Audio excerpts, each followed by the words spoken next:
మనం నిర్వహించలేదు కానీ ఇది గొప్ప హెచ్చరికగా దేవుడు నియమించినటువంటి కార్యంగా ఉన్నది. రాబోతున్న దినములలో జరగబోయే గొప్ప న్యాయ తీర్పు నాశనము నుండి మనం తప్పించుకునే నిమిత్తము దేవుడిచ్చిన హెచ్చరికలుగా కనబడుచున్నవి. For this, all lift up hands and praise God sincerely from the bottom of our heart for a few minutes. దాని కొరకే మన చేతులు పైకెత్తి హృదయాంతరంగములో నుండి యథార్థముగా కొన్ని నిమిషాలు దేవుని స్తోత్రము చేయదము. Hallelujah, hallelujah. Kabalabana sharatu rakara shiratu rabana dilabahalabanan karakara shiratu dilabanaria. Hallelujah, hallelujah, hallelujah, hallelujah. Shaina manandulaina bikara bahadula sarabahadi bikara manakara shangadam tolabakara balari vana dilashala dilaria. Hallelujah, hallelujah. Praise your God, praise your God, praise your God, praise your God, praise your God. As we heard in the morning, God must make us all the real church to live well pleasing to God by all means. ఉదయ కాలము మనం విన్నట్లుగా దేవుణ్ణి అన్ని రీతిలో ప్రియపరిచి సంతోషపరిచినటువంటి ఒక నిజమైన సంఘముగా మనం మార్చబడవలెను. God said there are 3 churches in the world which belong to me. దేవుడు చెప్పి ఉన్నారు, నాకు చెందినటువంటి నాకు సొంతమైన 3 సంఘములు ప్రపంచంలో కనబడుచున్నవని చెప్పి ఉన్నారు. Though millions of churches are functioning all over the world in 198 countries. 190 దేశములలో ప్రపంచమందంతటా అనేక మిలియన్ల సంఘములు కనబడుచున్నప్పటికీ, but out of the millions of the churches, God chose only 3 churches for him. ఆ మిలియన్ల సంఘముల్లో కూడా దేవుడు ఈ 3 రకముల సంఘములు మాత్రమే ఆయన ఎన్నుకొని ఉన్నారు. Church means a group of called out people. సంఘము అని చెప్పుచున్నప్పుడు పిలువబడినటువంటి ఒక గుంపు జనాంగముగా కనబడుచున్నారు. Church means the ground and the pillar of truth. సంఘమనగా సత్యమునకు స్తంభమును ఆధారమునై ఉన్నది. Mahatma Gandhi ji once said, there is no religion above the truth. Mahatma Gandhi ఒక పర్యాయమందు చెప్పి ఉన్నారు, సత్యమునకు మించినటువంటి మతమే లేదు అని చెప్పి ఉన్నారు. In any church may be having a very beautiful name and their form of worship may be very, very interesting or exciting, yet if the truth is not there, that's not a real church. ఏ సంఘాన్ని చూసినా కూడా ఒక చక్కని పేరు వారు పెట్టుకొనిచున్నారు, ఒక చక్కని ఆరాధన క్రమాన్ని వారు పెట్టుకొనిచున్నారు, కానీ దానిలో సత్యము లేనట్లయితే అది నిజమైన సంఘము కాదు. So we all must come out of our tradition. అందువల్ల మనమందరం కూడా మన పారంపర్యముల నుండి బయటికి రావలెను. We must never be gloating on our own rituals. మన యొక్క స్వంత ఆచారములను బట్టి మనము డంబముగా మాట్లాడుకోకూడదు. Not even we should be satisfied with the Bible knowledge or the knowledge of the doctrines that we have. మనకున్నటువంటి బైబిల్ జ్ఞానముల గురించియో ఉపదేశ జ్ఞానముల గురించియో కూడా మనం అతిశయపడకూడదు. The word must become flesh is what Bible says in John the Gospel chapter 1. యోహాను సువార్త 1వ అధ్యాయంలో చెప్పబడిన విధముగా దేవుని యొక్క వాక్యము శరీరధారి అయి మన మధ్యలో నివసించవలెను. It must be made practical. అది అభ్యాస రూపకముగా మార్చబడవలెను. So these days God must give us all extraordinary divine wisdom to understand this truth and live a Christian life with the true values of Christianity. మనము ఇక అతీతమైనటువంటి దైవ జ్ఞానాన్ని పొందుకొని క్రైస్తవ విలువలను తెలుసుకొని దాని తగిన విధముగా జీవించు వారిగా కనబడవలెను. And this is the last meeting of this series. ఈ యొక్క కూటముల యొక్క చివరి కూటమి ఇదై ఉన్నది. Yes, so I'll just give you a short explanation about the chart that is hanging behind me. నా వెనకాల వ్రాయబడినటువంటి పటము యొక్క క్లుప్తమైన వివరణను నేను ఇవ్వగోరుచున్నాను. About picture number 1, I told you that speaks about the New Testament church. మొదటి పటంలో చూసి ఉన్నాము, దాని అర్థము నూతన నిబంధన సంఘము అని తెలుసుకుని ఉన్నాము. That is written in symbolic manner. అది ఒక సాదృశ్య రూపకములో వ్రాయబడి ఉన్నది. But Bible gives us the meaning or the true definition of that symbol. అయితే ఆ సాదృశ్యం యొక్క పూర్తి వివరణ బైబిల్ గ్రంథం మనకి ఇచ్చుచున్నది. Indian national flag has 3 colors. భారతదేశం యొక్క జాతీయ జెండాకు 3 రంగులు కలవు. With one Ashoka Ashoka Chakra in the center. దాని మధ్యలో కూడా అశోకుని యొక్క చక్రము కనబడుచున్నది. For common man it is just a flag. సామాన్యునికి అది ఒక జెండా మాత్రమేగానే ఉండెను. But there's a meaning behind it. అయితే దాని వెనుక ఒక అర్థం ఉన్నది. Yes, red speaks about, scarlet speaks about sacrifice. ఆ యొక్క ఎరుపు అని చెప్పినప్పుడు లేక ఆరెంజ్ రంగు అని చెప్పినప్పుడు త్యాగమునకు సూచన. White stands for peace. తెలుపు సమాధానానికి సూచన. Green stands for prosperity. పచ్చదనము ఆ యొక్క అభివృద్ధికి సూచన. Ashoka Chakra speaks about non-violence. Ashoka చక్ర అని చెప్పినప్పుడు అహింసకు సాదృశ్యము. So there's a meaning behind it. ఈ విధంగా దీని వెనుక ఒక అర్థం ఉన్నది. Those who know the history, they don't can understand. For others it's just a flag. చరిత్ర తెలిసిన వారికి ఇదంతా అర్థమగును, మిగిలిన వారికి అది ఉత్తి జెండా వలె కనబడును. On August 15 and Jan 26 they'll hoist it. August 15వ తారీఖున జనవరి 27వ తారీఖున దాన్ని ఎగరవేయుదురు. Other days they forget it. మిగిలిన దినములందు దాన్ని మర్చిపోదురు. That is called tradition. అదే ఆ పారంపర్యము. Similarly in the religions also there are traditions. అదే విధముగా మతములలో కూడా పారంపర్యాచారములు కనబడుచున్నవి. Pentecost churches also have sadly become traditional churches in the last days. Pentecost సంఘంలో కూడా దుఃఖకరమైన విషయం ఏమనగా ఈ అంత్య దినములలో ఒక పారంపర్యాచారమైన సంఘముగా మారిపోయినది. We are very much worried because we have seen in the early church also. ఎందుకంటే ప్రారంభములున్న సంఘాలు కూడా మేము చూచినందున ఇప్పుడు పరిస్థితి చూసినప్పుడు దుఃఖపడుచున్నాము. They have a great burden for the church and a burden for the ignorance of the people about the truth. We have been conducting these Bible studies to create an awareness in the minds and hearts of every believer and every servant of God. అందువల్లే సంఘం మీద గొప్ప భారముతోనూ ఇటువంటి సత్యములకు అవగాహన లేదని చెప్పినటువంటి దుఃఖముతోనూ ప్రతి చోట దేవుని సత్యము బయలుపరిచే ఈ వేద పఠన కూటములను ఏర్పాటు చేయుచున్నాము. Symbols and parables, they have their own spiritual significances. సూచనలు, సాదృశ్యములు, ఉపమానాలను చెప్పినప్పుడు వారికి సంబంధించిన వాటి అర్థములు కలవు. Only those who have the knowledge and revelation and the true experience can understand and teach others. దాని గురించినటువంటి తెలివి, ప్రకటన, అనుభవం పొందిన వారు మాత్రమే దాన్ని గ్రహించుకొని ఇతరులకు కూడా చెప్పగలరు. Yes, so if you want to be the real church for God, spend time in praisings, in prayers and in meditation of the word of God. దేవుని యొక్క నిజమైన సంఘముగా మీరు కనబడవలనంటే స్తోత్రముల యందు, ప్రార్థనల యందు, ధ్యానించుట యందు మీరు సమయమును గడుపుడి. In the Old Testament about King David, the word of God says God chose him a man after his own heart to do his perfect will. పాత నిబంధనలో దావీదు గురించి మనం చెప్పుచున్నాము. దేవుని యొక్క పరిపూర్ణమైన చిత్తము చేయు నిమిత్తము అతడు తనక దేవుని ఇష్టానుసారైన వ్యక్తిగా దేవుడు దావీదును కనుగొని ఉన్నారు. And he describes about his life's experience through the book of Psalms. అతడు తనకు జీవిత అనుభవాలన్నీ కూడా కీర్తనల గ్రంథము ద్వారా తెలియచేయుచున్నాడు. In the first psalm, the first words he says, blessed is a man who meditates the word of God day and night. మొదటి కీర్తన మొదటి వాక్యములోనే చెప్పుచున్నాడు, యెహోవా ధర్మశాస్త్రం నందు ఆనందించుచు దివారాత్రులు దానిని ధ్యానించువాడు ధన్యుడు అని చెప్పుచున్నాడు. Read and hear and keep all the things written in the word of God, and after that continue to meditate the word of God. దేవుని యొక్క వాక్యమును వినండి, దాన్ని చదవండి, దాన్ని దాని ప్రకారంగా గైకొనండి, తర్వాత దాన్ని ధ్యానించుటకు కూడా పూనుకొనండి. In meditation your life will be transformed. ధ్యానము మూలముగా మీ జీవితము మార్చబడును. Your life will be quickened. మీ జీవితము జీవింపజేయబడును. In the early days I have seen many servants of God, they always used to meditate the word of God day and night. ప్రారంభ దినాల్లో అనేక మంది పరిశుద్ధులను చూసి ఉన్నాను. రాత్రి పగళ్ళు దేవుని వాక్యమును ధ్యానించుచూ ఉండేవారు. Now people are very very busy bodies.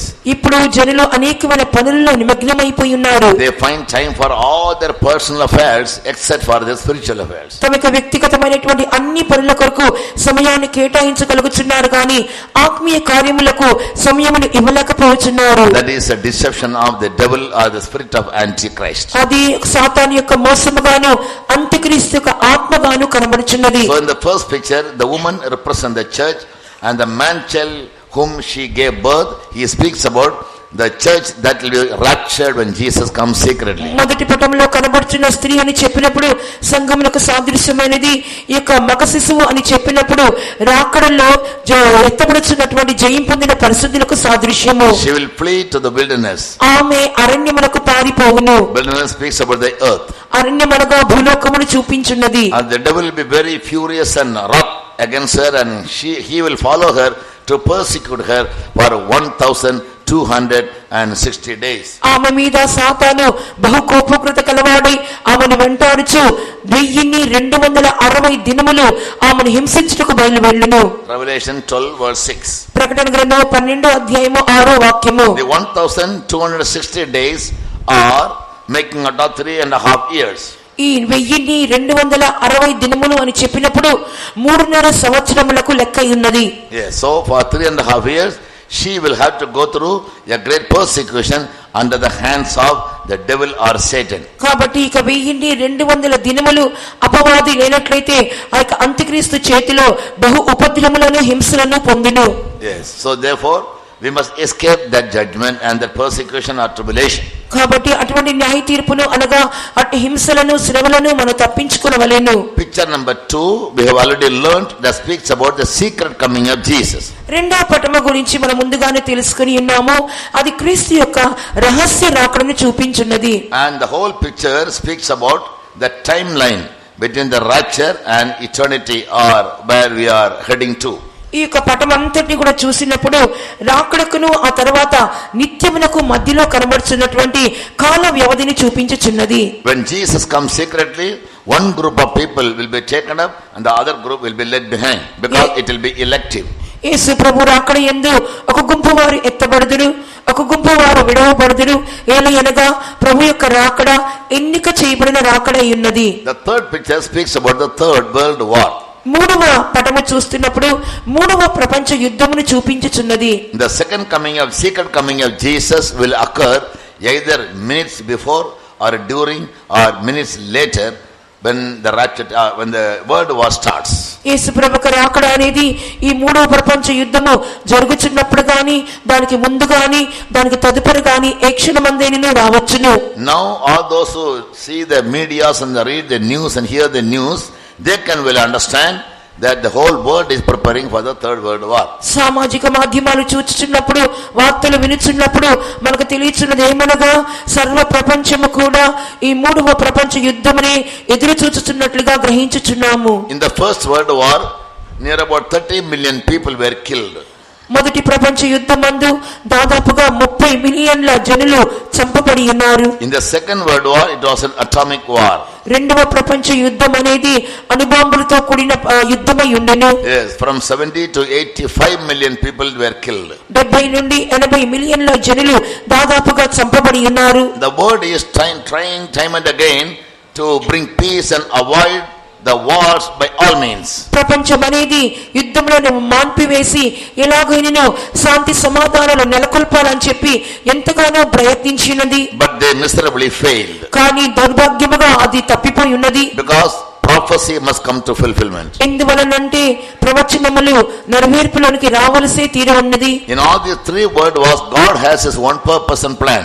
ఈ మూడు ప్రపంచ యుద్ధములో కూడా దీని వెనుక దైవ సంకల్పం, దైవ ఉద్దేశం అనేది ఉన్నది. The three world wars are centered in Israel. ఈ మూడు ప్రపంచ యుద్ధములకు కేంద్ర బిందువు ఇశ్రాయేలు దేశమే అయ్యున్నది.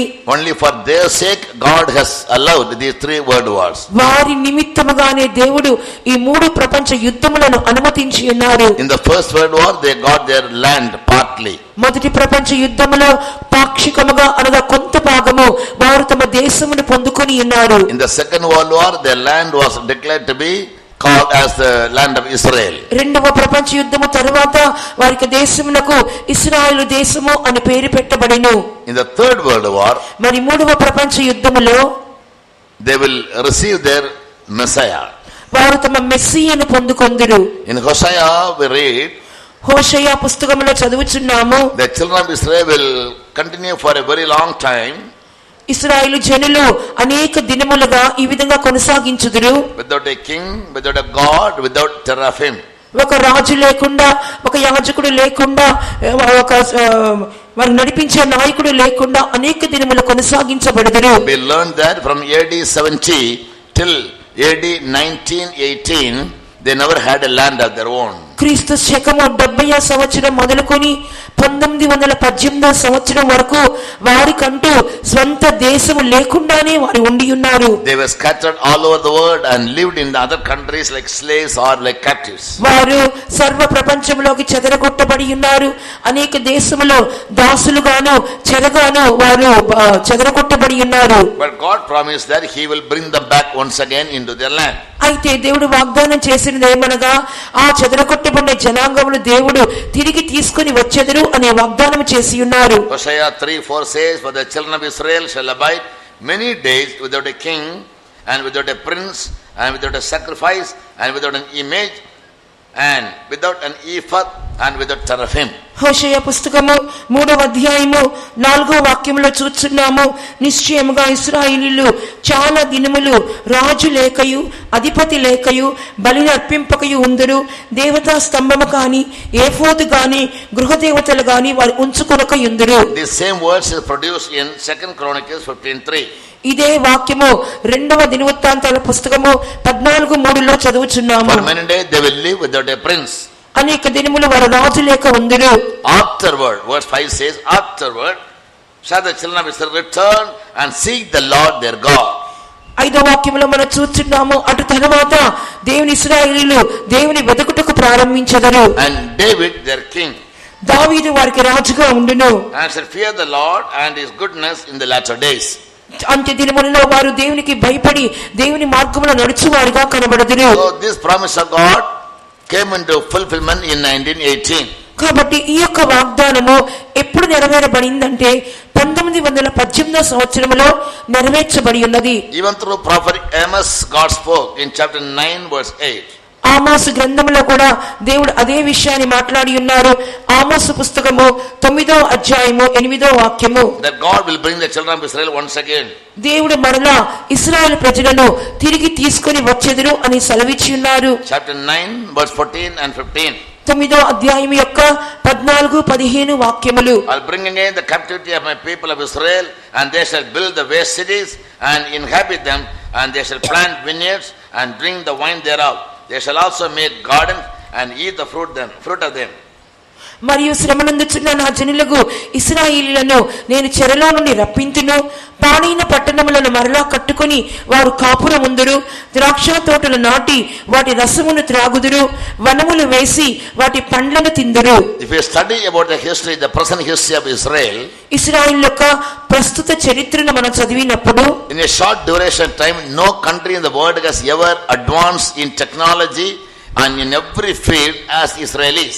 అతి క్లుప్తమైన కాలంలోనే ఇశ్రాయేలు వలె ఏ దేశము కూడా సాంకేతిక పరిజ్ఞానం నందు అంతగా అభివృద్ధి పొందలేదు. God promised they shall no more be pulled up out of their land anymore. ఎంత మాత్రమే ఇక మీదట వారు దేశంలో నుండి ఎన్నడూ బయటికి పెరిగి వేయబడరు అని దేవునికి వాగ్దానం అయి ఉన్నది. These are all God's design or the plan He has kept for Israel, His own people. ఇవన్నీ కూడా తన సొంత జనులైన ఇశ్రాయేలు ప్రజల కొరకు దేవుడు ఏర్పాటు చేసిన ప్రణాళికలుగాను సంకల్పములుగాను కనబడుచున్నవి. We are not favoring Israel, మనం ఇశ్రాయేలు వైపుగా మాట్లాడుటలేదు, but we are studying about the fulfillment of prophecies, how Bible is very accurate. అయితే బైబిల్ గ్రంథం యొక్క నెరవేర్పు ఎంత చక్కగా ఉన్నదో, దేవునికి వాక్యములో ఎంత సరిగ్గా కనబడుచున్నవో అని తెలుసుకొనుచున్నాము. And they are expecting their King David to come. They saw about Jesus. Bible says he is from the offspring of David. రాజైన దావీదు తిరిగి వచ్చినట్లుగా వారు ఎదురు చూస్తున్నారు. అందువల్ల యేసు ప్రభు గురించి చూచుచున్నాము, దావీదు వేరు సంతానముగా ఆయన మరలా వచ్చునని. So in the third world war, మరి 3వ ప్రపంచ యుద్ధమందు I told you it will continue for how many years? ఎన్ని సంవత్సరాలుగా కొనసాగును అని నేను చెప్పాను. 7 years. Good. 7 సంవత్సరములు బాగా చెప్పారు. At the end of the 7th year, 7వ సంవత్సరం యొక్క ముగింపులో there will be a war which is called War of Armageddon. అక్కడ ఒక యుద్ధము జరిపించబడిన ఆ యుద్ధమునకు పేరే హార్మెగిద్దోను యుద్ధము. Yes, Armageddon is a place called Megiddo in Israel. హార్మెగిద్దోను అని చెప్పినప్పుడు ఇశ్రాయేల్లో మెగిద్దోను అనే స్థలమై ఉన్నది. The Antichrist, the false prophet, and the devil will call upon all the kings of the earth to come to fight against Israel in that valley called Megiddo.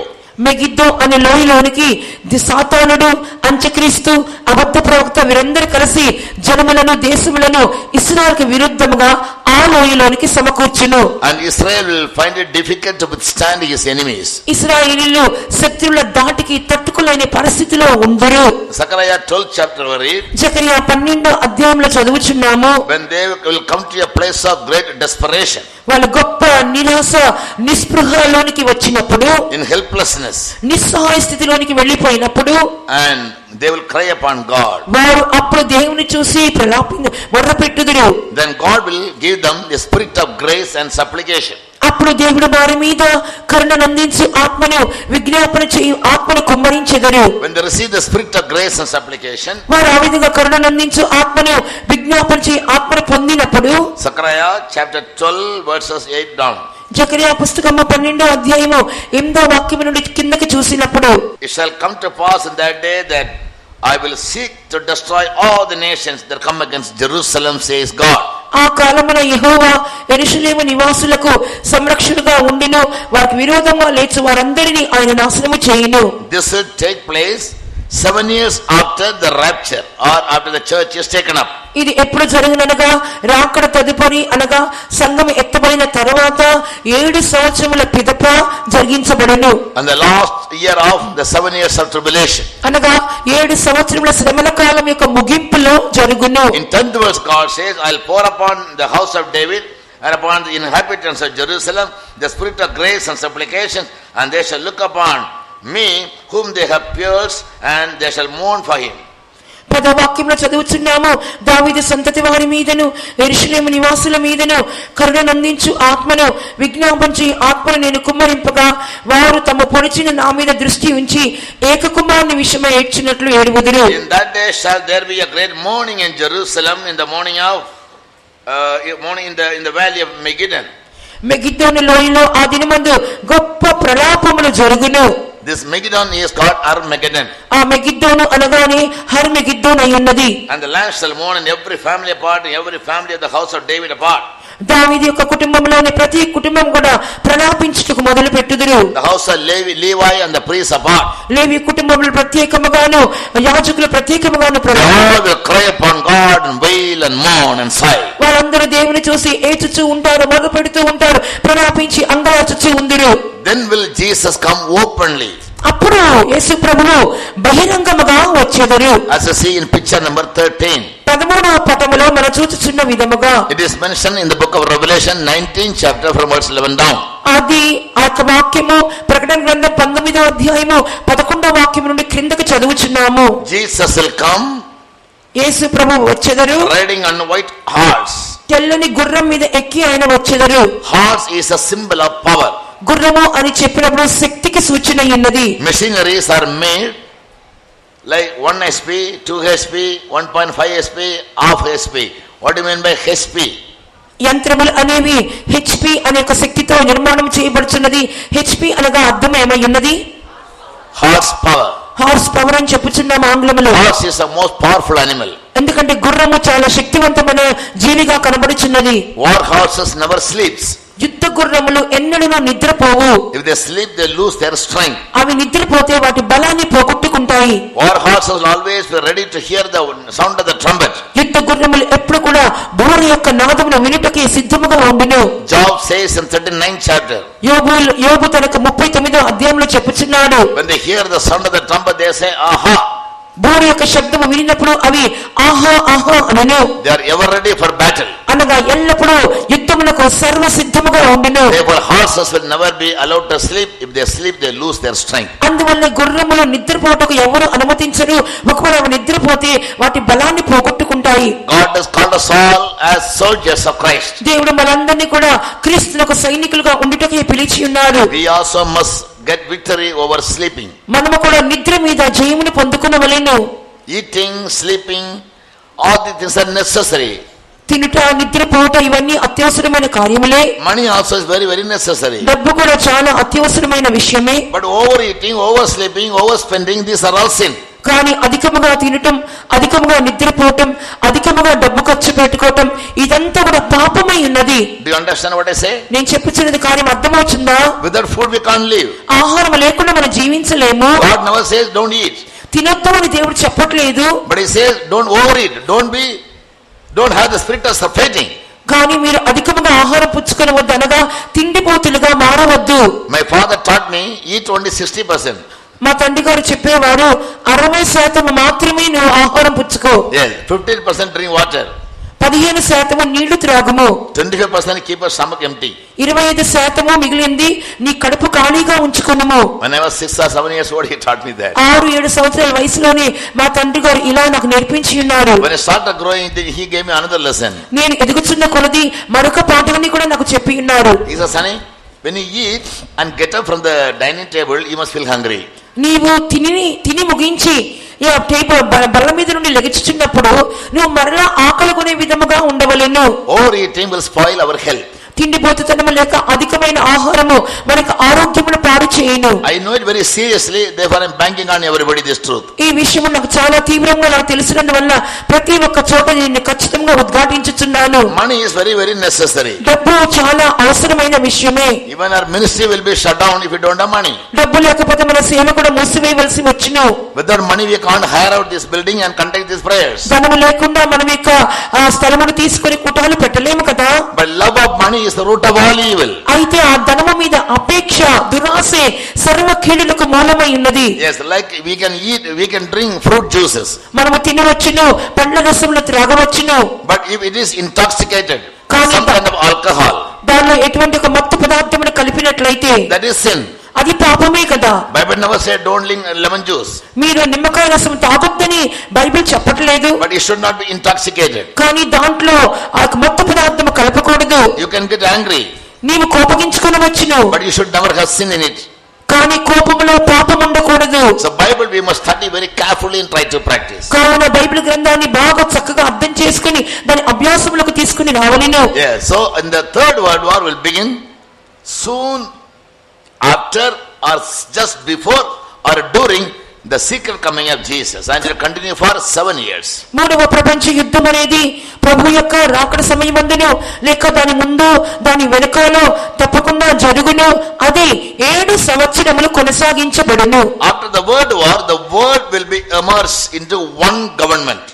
ఈ యొక్క ప్రపంచ యుద్ధముల యొక్క తదనంతరము ప్రపంచమంతా కూడా కలిసిపోయి ఒకే ప్రభుత్వముగా మార్చబడును. And that government will be the old Roman government. ఆ ప్రభుత్వం ఏమనగా పాత రోమా సామ్రాజ్యమే అయ్యున్నది. Yes. And the word ruler or the kingdom is compared to a beast with the red color or scarlet color, picture number 5. ఆ ప్రపంచ పాలకుడు లేనట్లయితే ఆ ప్రపంచ ప్రభుత్వం అనేది ఎర్రని మృగముతో అనగా మీకు ఇవ్వబడిన కాగితంలోని 5వ పటములో ఉన్న మృగముతో సమానముగా ఉండును. He will receive his seat and power and authority from the devil, picture number 6. అతను ఏం చేస్తాడంటే సైతాను యొద్ద నుండి అధికారాన్ని, బలమును, సింహాసనమును పొందుకుంటాడని 6వ పటములో చూస్తున్నాము. Picture number 7, it looks like a lamb with 2 horns. 7వ పటము చూడండి, గొర్రె పిల్ల వలె కనబడుచున్నది కానీ 2 కొమ్ములు ఉంటున్నాయి. He will be the false religious one world ruler. అది ఒకే ప్రపంచ అబద్ధమైనటువంటి మత నాయకుడు.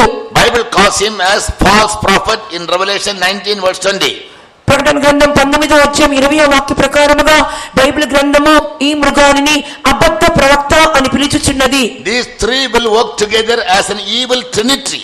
ఇక 3 కలిసి దుష్టమైన త్రిత్వముగా క్రియ చేయును. They control religion, economy, మతమును, ఆర్థిక వ్యవస్థను వారు పట్టుకుంటారు.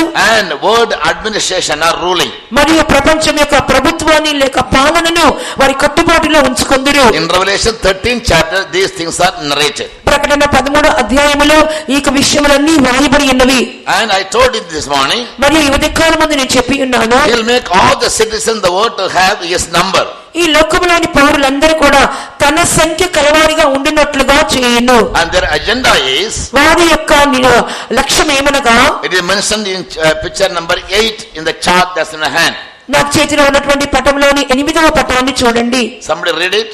ఎవరైనా చదవండి చిన్న అక్షరాలతో. I have mentioned 10 points in it. అక్కడ 10 పాయింట్లు రాశాను కదా చూడండి. Some youths. ఎవరైనా యవనస్తులు చదవండి అది. What's the first one? మొదటిది ఏంటి? One word leader for political stability. Good. Second one. రాజకీయమైన స్థిరత్వం కొరకు ఒకే ప్రపంచ నాయకుడు. One word government for security. భద్రత కొరకు ఒకే ప్రపంచ 3. ప్రభుత్వము. One word religion for unity, because people are divided on the basis of religion. మతముకు సంబంధించి అనేక మంది విభజించబడి ఉన్నారు. So all the religions must be brought into one group. అందువల్ల మతాలన్నీ కూడా ఒకే పట్టులోనికి తీసుకుని రాబడవలెను. There are a lot of historical facts, but I don't have time to explain everything. అనేకమైన చారిత్రాత్మకమైనటువంటి వాస్తవాలు ఉన్నవి కానీ అవన్నీ ఇప్పుడు నేను వివరించలేను. The religious leaders have summoned a meeting. మత నాయకులందరూ కలిసి ఒక సదస్సును ఏర్పాటు In చేసుకుని Saudi Arabia 2 years back. 2 సంవత్సరాల క్రితం సౌదీ అరేబియాలో ఆ సదస్సును ఏర్పాటు చేసుకున్నారు. They all were consented to come under one umbrella or one league. వారందరూ కూడా ఒకే సంస్థ కిందకి లేదా ఒకే గొడుగు కిందకి రావాలని చెప్పి తీర్మానం చేసుకున్నారు. The meeting was held presided by the Pope. అనగా వారందరూ కూడా పోపు మూలముగా వారు నడిపించబడాలని కోరి ఉన్నారు. I have in my file the photographs. నా ఫైలులో ఆ ఫోటోలన్నీ పెట్టుకొని ఉన్నాను. But only when I give a regular Bible study for 1 year I can explain all these things. నేను కొనసాగించి నేను ఒక సంవత్సర కాలము బైబిల్ స్టడీ నడిపించినట్లయితే ఇవన్నీ మీతో వివరంగా చెప్పగలను. In our days all the prophecies are coming into fulfillment. మన దినములలోనే సర్వ ప్రవచనములు కూడా నెరవేర్పులోనికి వచ్చుచున్నవి. What's the fourth agenda? ఆ యొక్క 4వ వారి యొక్క తీర్మానం ఏమి? One word economic system for equality. సమానత్వం కొరకు ఒకే ప్రపంచ ఆర్థిక వ్యవస్థ. There will be no rich and poor in those days. ఆ దినముల్లో గొప్పవారని పేదవారని వ్యత్యాసములు ఉండవు. Russia is not a communal country, it's a communist country. Russia దేశం అనేది అన్ని కలిసినటువంటి దేశము కాదు కానీ నాస్తిక దేశముగా కనబడుచున్నది. India also is a secular country, but now it has been converted into communal country. భారతదేశము కూడా మత సామరస్యము గల దేశముగానే ఉన్నప్పటికీ ఇప్పుడు అన్ని కూడా తొలగించబడి ఉన్నవి. What is communism? కమ్యూనిజం అనగా అర్థమేమి? Communism is equalism. కమ్యూనిజం అనగా సమానత్వము. Religion will divide the people. మతమే జనులను విభాగించుచున్నది. Politics will divide the people. రాజకీయాలు జనులను విభాగించుచున్నవి. Money also will divide the people. ధనము కూడా జనులను విభాగించుచున్నది. So the communists are saying there must no rich and poor in our country. కావున communist వారు చెప్పుచున్నారు మన దేశంలో గొప్పవారు పేదవారు వ్యత్యాసం No ఉండకూడదు. religion in our country. మన దేశంలో ఎటువంటి భేదములు కనబడకూడదు. No different parties in our country. మన దేశంలో ఎటువంటి ఒక విభాగములు ఉండకూడదు. That is communism. అదే కమ్యూనిజం అని Now చెప్పుచున్నారు. that will be made or that will be implemented worldwide during the 7 years of tribulation. 7 సంవత్సరాల శ్రమల కాలంలో అది ప్రపంచ వ్యాప్తంగా అమలులోనికి వచ్చును. When the devil will take hold of the whole world and rule the world through his agent called Antichrist. అంత్యక్రీస్తు అనే తన ప్రతినిధి మూలముగా సర్వ ప్రపంచాన్ని ఏలుబడి చేసే ఆ సమయంలో ఇవన్నీ అమలులోనికి వచ్చును. 5. 5వది One word citizenship. ఒకే ప్రపంచ పౌరత్వము. Families will be divided. కుటుంబాలు విభజించబడును. Now father, mother, children, they are all living together. ఇప్పుడు తండ్రి తల్లి పిల్లలు అందరూ కలిసి జీవిస్తున్నారు. In the 7 years of tribulation, మరి 7 సంవత్సరాల శ్రమల కాలంలో you all will belong to the government as government citizen. వాళ్ళందరూ కలిసి ప్రభుత్వానికి చెందిన వారిగా ప్రభుత్వ పౌరులుగా ఎంచబడుదురు. Parents cannot claim they are my children. తల్లిదండ్రులు పిల్లలను నా పిల్లలు అని హక్కు చూపించలేరు. Number 6. 6వది Depopulation to eradicate poverty. Why corona spread everywhere? ఎందువలన కరోనా అన్ని చోట్ల వ్యాపించి ఉన్నది. Till corona came, కరోనా వచ్చేంత వరకు China was the top list of population. China దేశమే జనాభా సంఖ్యలో ఆధిక్యత వహించి ఉన్నది. To kill the people, జనులను చంపు నిమిత్తము they widely spread this sickness called corona, so that only people should be killed and the land should not be destroyed. జనులు మాత్రమే చంపబడాలి, జనాభా సంఖ్య తగ్గిపోవాలి, దేశమైతే పాడైపోకూడదని చెప్పి ఈ మహమ్మారిని వదిలి ఉన్నారు. If in a war, the land will be destroyed. యుద్ధమైతే దేశమంతా పాడైపోవును కదా. Infrastructure will collapse. ఆ యొక్క కట్టడాలన్నీ కూడా పడిపోతాయి ఉంటాయి కదా. Yes, so then again to rebuild the land will be very costly. మరి ఒక దేశమును కట్టడాలు మరలా కట్టాలంటే చాలా ఖరీదైన విషయము. So to reduce population, కాబట్టి జనాభా సంఖ్యను తగ్గించుట కొరకు they create this kind of pandemic. ఇటువంటి యొక్క తెగుళ్లను వదులుచున్నారు. And now lakhs and lakhs of people in China died. చైనాలో లక్షలాది జనులు దీని మూలంగా మరణించారు. Their population ratio came down. వెంటనే జనాభా సంఖ్య తగ్గిపోయినది. And India came in the top list. అప్పుడు భారతదేశమే పైకి వచ్చేసింది. What is the population in India? భారతదేశంలో జనాభా సంఖ్య ఎంత చెప్పండి? 140 crores. 140 కోట్లు. In population we are in the top list. జనాభా సంఖ్యలో మనమే ప్రథమ స్థానంలో ఉన్నాము. Therefore in India lynchings and killings are not being considered at all now. అందువల్ల ఇండియా భారతదేశంలో ఈ చంపుకోటాలు ఇక మరణించటాలు ఇవన్నీ కూడా లెక్కలకు తీసుకుని రాబడలేదు. If you kill an animal, government will arrest you. ఒక జంతువును చంపినా కూడా ప్రభుత్వం వారు మనుషులను పట్టుకొనిచున్నారు. There's a cinema actor called Salman Khan. ఒక సినిమా యాక్టర్ ఉన్నాడు, అతని పేరు Salman Khan. One day when he was gone for a shooting in Rajasthan, ఒక దిన ముందు రాజస్థాన్ లో ఒక సినిమా షూటింగ్ కి వెళ్ళినప్పుడు on the way on the road he saw an animal, he shot it down. మార్గ మధ్యంలో ఒక జంతువుని చూసాడంట, దాన్ని కాల్చి చంపాడంట. Case is still in the court. అతని యొక్క కేసు ఇంకనూ కోర్టులో జరుగుతూనే ఉన్నది. So when you kill a cobra, you will be arrested. ఒక నాగుపామును చంపితే కూడా మనం చెరపట్టబడుచున్నాము. They were the Hindus see the cobra, they say go please go, don't come here. అందువల్ల హిందువులు ఒక నాగుపామును చూస్తే పో పర్వాలేదు ఇక్కడ రావద్దని చెప్తే తరిమి వేస్తారు. They want to kill it. దాన్ని చంపరు వారు. It is an offense. అది ఒక నేరముగా ఉన్నది. But when the Australian and the two sons in Oriya were killed, అయితే ఆస్ట్రేలియన్ వారి యొక్క ఇద్దరు కుమారులు ఒరిస్సా దేశంలో చంపబడినప్పుడు brutally and fatally, చాలా కఠోరంగా వారిని చంపివేసినప్పుడు, the court let the assassin free, scot free.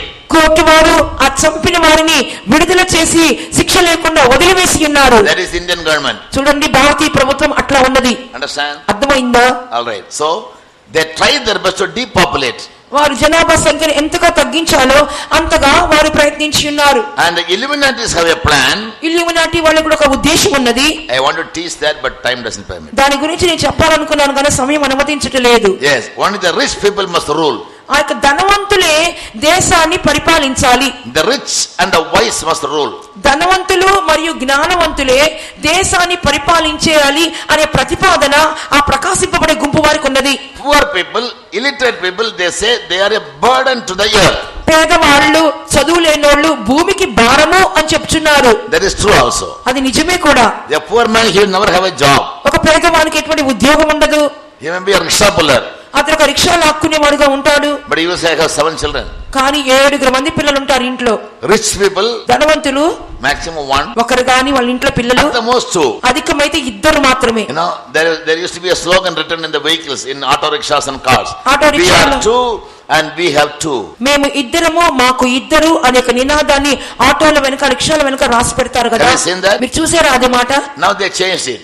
ఇప్పుడు దాన్ని కొంచెం మార్చారు. We are 2, we must have 1 child only. మేము 2 మాకు ఒక్కరే అనేక మాటలు రాయిచున్నారు. Just for generation. ఇందువల్ల సంతానం కొరకు. Somehow the world is trying to depopulate. ఎలాగైనా సరే ప్రపంచం అంతట్లో జనాభా సంఖ్యను తగ్గించాలనే ప్రయత్నమే చేయుచున్నారు. During the tribulation period for 7 years. అయితే 7 సంవత్సరముల శ్రమల కాలములో note down 2 verses.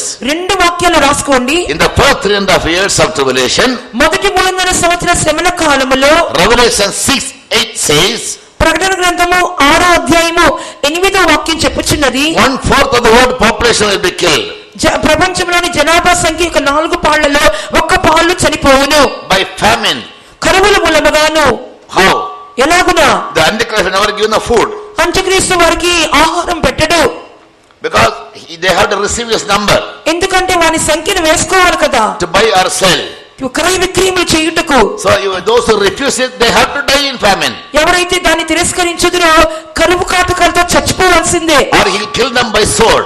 లేదా ఖడ్గముతో చంపేస్తాడు. Or by beast. లేదా మృగముల ద్వారా చంపించును. Yes, so by 4 means he will kill the people. ఈ విధంగా ఈ 4 రీతులుగా జనులను అతను చంపును. What is the world population today?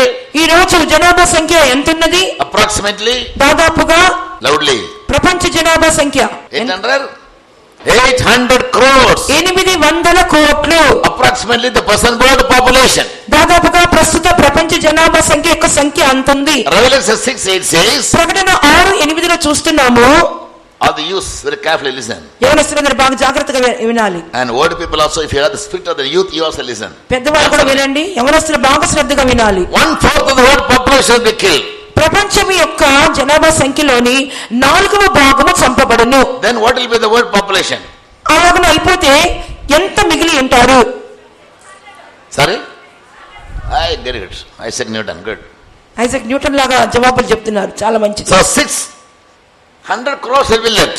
600 కోట్లు మాత్రమే మిగిలిపోతారు. In the first 3.5 years of tribulation. మొదటి 3.5 సంవత్సరాల శ్రమల కాలంలో అంతమంది In the ఉంటారు. second 3.5 years of tribulation. మరి రెండవ 3.5 సంవత్సరాల శ్రమల కాలంలో Turn your Bible to Revelation again, 9th chapter, 15th verse. మరలా త్రిప్పండి మీ గ్రంథములను, ప్రకటన గ్రంథము 9వ అధ్యాయము 15వ వాక్యము.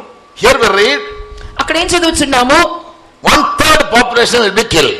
మనుషులలోని 3వ భాగము సంహరించబడును. How much? ఎంతండి? So out of 600, how much makes on 1/3? మరి 600 కోట్లలో 3వ భాగము అనగా ఎంత? 200. 200 కోట్లు. So what will be the remaining? మిగిలిన ఎంత? 400 crores. 400 కోట్లు. So within 7 years, 7 సంవత్సరముల కాలములో, during the third world war, మూడవ ప్రపంచ యుద్ధ కాలములో in percentage, how much? ఎంతగా తగ్గిపోయిందని శాతం చెప్పండి. ఎంత శాతం తగ్గిపోయింది? 50% will be killed. 50% చంపబడుతున్నారు. Only 400 crores will be remaining. 400 కోట్లు మాత్రమే మిగిలిపోవుదురు. Thus the agenda of the Illuminatis will come into fulfillment. ఈలాగున ఆ ఇల్యూమినాటి సంస్థ వారి యొక్క ప్రతిపాదనలు నెరవేర్చబడును. Yes, and most of them will be poor people. దానిలో అనేక మంది చాలా పేదవాళ్లే ఉంటారు. Yes, they only will be defenseless. వారు మాత్రమే ఎటువంటి కాపుదల రక్షణ లేని వారుగా ఉందురు. A rich man kills 5 poor people, nobody going to question him. In the court he will come out freely.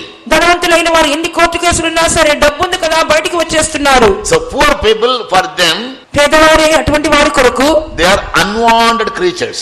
వాళ్ళందరూ అక్కరలేని ప్రాణులు ఈ భూమి మీద.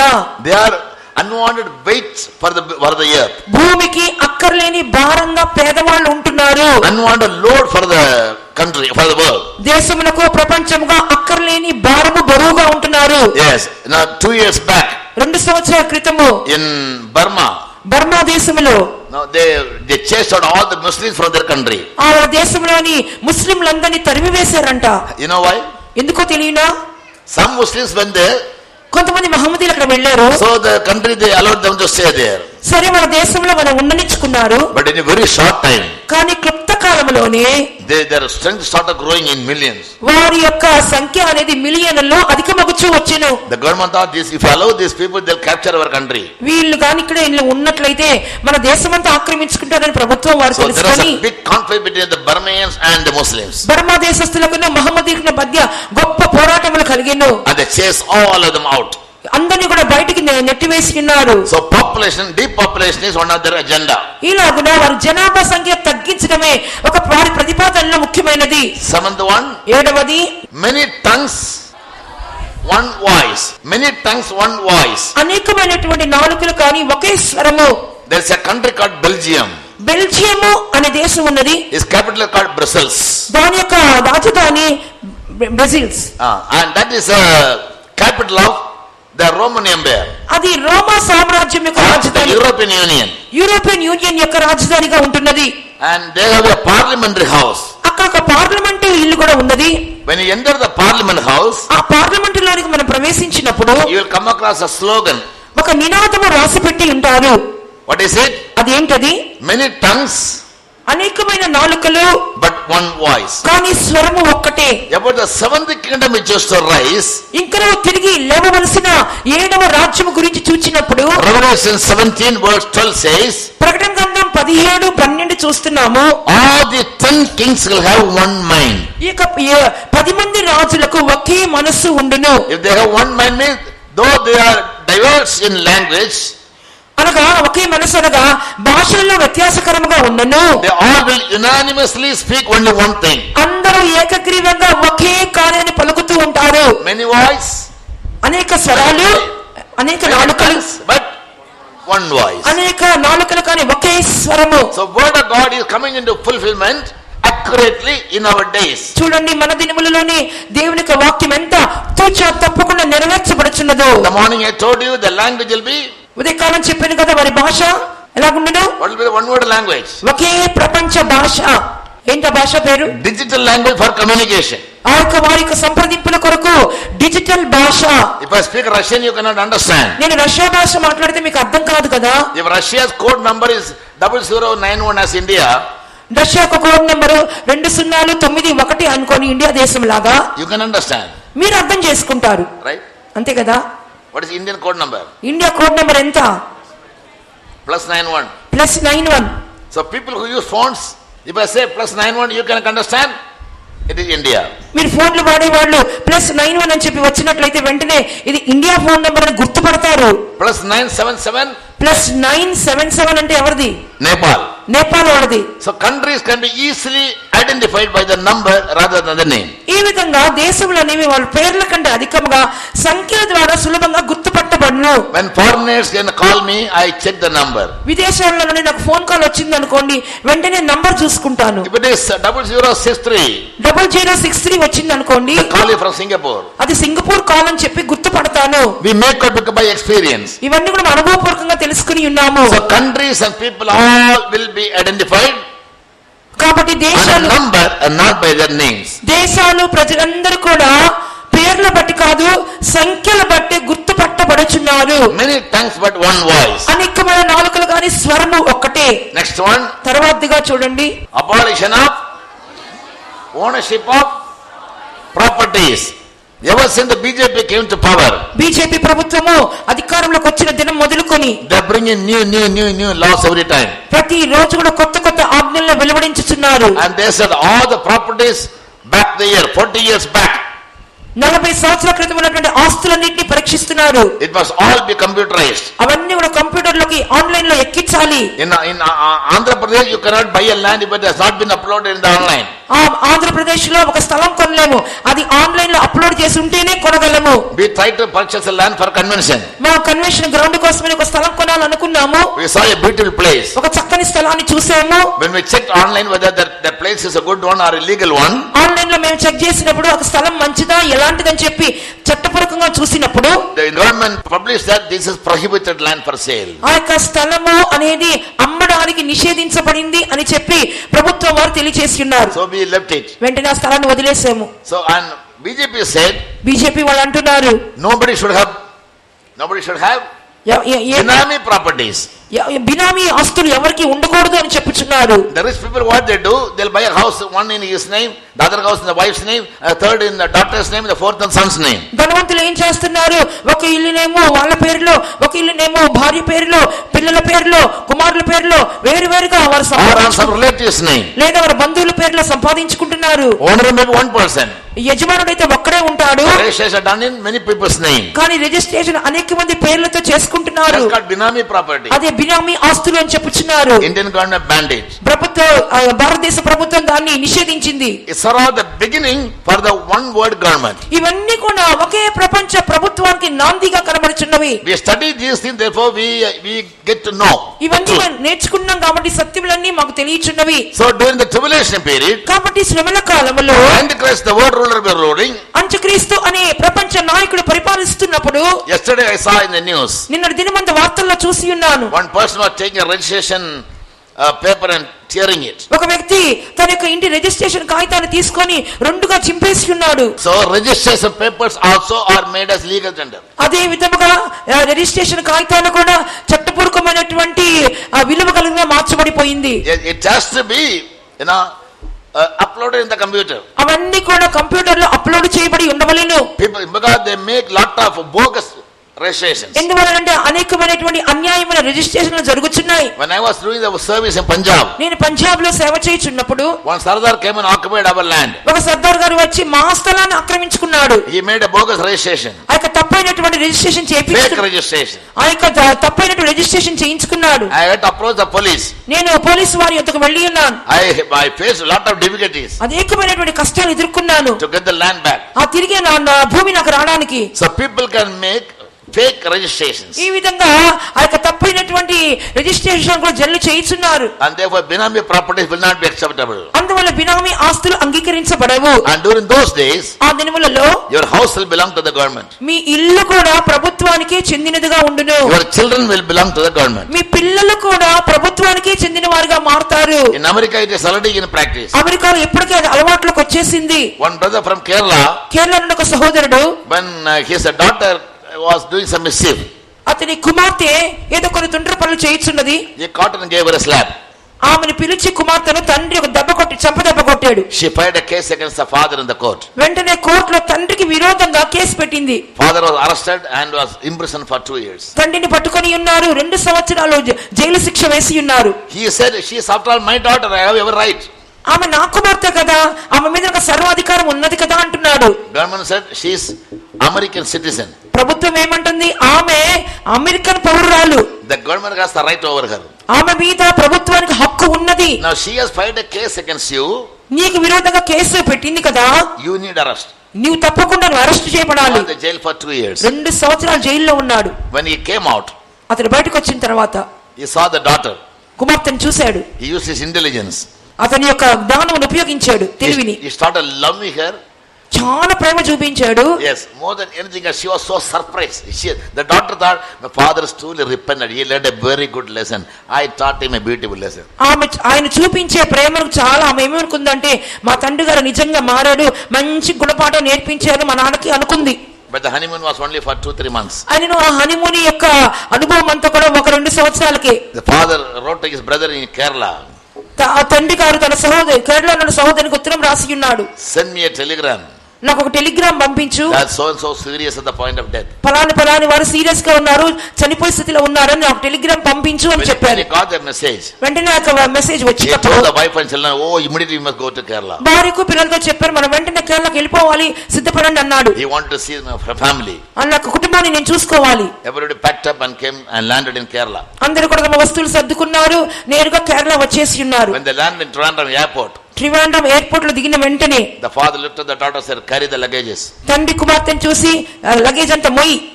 She said, I can't do it. నేను ఇదంతా మొయ్యలేనని చెప్తుంది. Gave her a kick like an ass. ఒక గాడిదని కొట్టినట్లుగా ఒక తన్ను తన్నాడు. Why do you beat me? ఎందుకు నన్ను కొట్టుచున్నావు? Another kick on the nose. మడక ముక్క మీద ఒక గుద్దు I ఉన్నాడు. said, take the luggage. నేను చెప్పాను కదా, మొయ్యి సామాన్లన్నీ, Carry them. అన్ని మోసుకొని పో. Now go to the police station and file a case against ఇప్పుడు పోలీస్ స్టేషన్ గారు కేసు పెట్టు, అప్పుడు చూద్దాం. Father is a father. తండ్రే కదా. Children should never play. పిల్లలు తండ్రితో ఆటలాడకూడదు. So children must always be obedient to their parents, but at the end times Bible wants that children will be disobedient to their parents in 2 Timothy chapter 3 verses 1-5. మీరు చిన్నపిల్లలారా తల్లిదండ్రులకు విధేయులై ఉండండి, కానీ అంత్య దినములలో తల్లిదండ్రులకు అవిధేయులైన వారు ఉండెదరు అని చెప్పి 2 తిమోతి పత్రిక 3వ అధ్యాయము మొదటి 2 వాక్యములలో చూస్తున్నాము. The spirit works everywhere. ఇక ఆత్మ అన్ని చోట్ల క్రియ చేస్తున్నది. A strange thing for the present generation. ప్రస్తుత వందనటి తరము వారికి ఆలకించి విధేయత చూపించడం అనేది చాలా వింతైన కార్యముగా కనబడుచున్నది. End time signs are fulfilled even in the believers' families and faith homes. అంచె దినములలోని సూచనలు విశ్వాసుల ఇళ్లలోనూ విశ్వాస గృహాలలోనూ నెరవేరబడుచునే ఉన్నవి. Go home and read 2 Timothy chapter 3 1-5. In the end time perilous times will come. 2 Timothy పత్రిక 3వ అధ్యాయము మొదటి 5 వాక్యాలు చదువుకోండి. అంత్య దినములలో అపాయకరమైన కాలములు వచ్చును. People will not have జనులకు ఏముండదు? natural affection.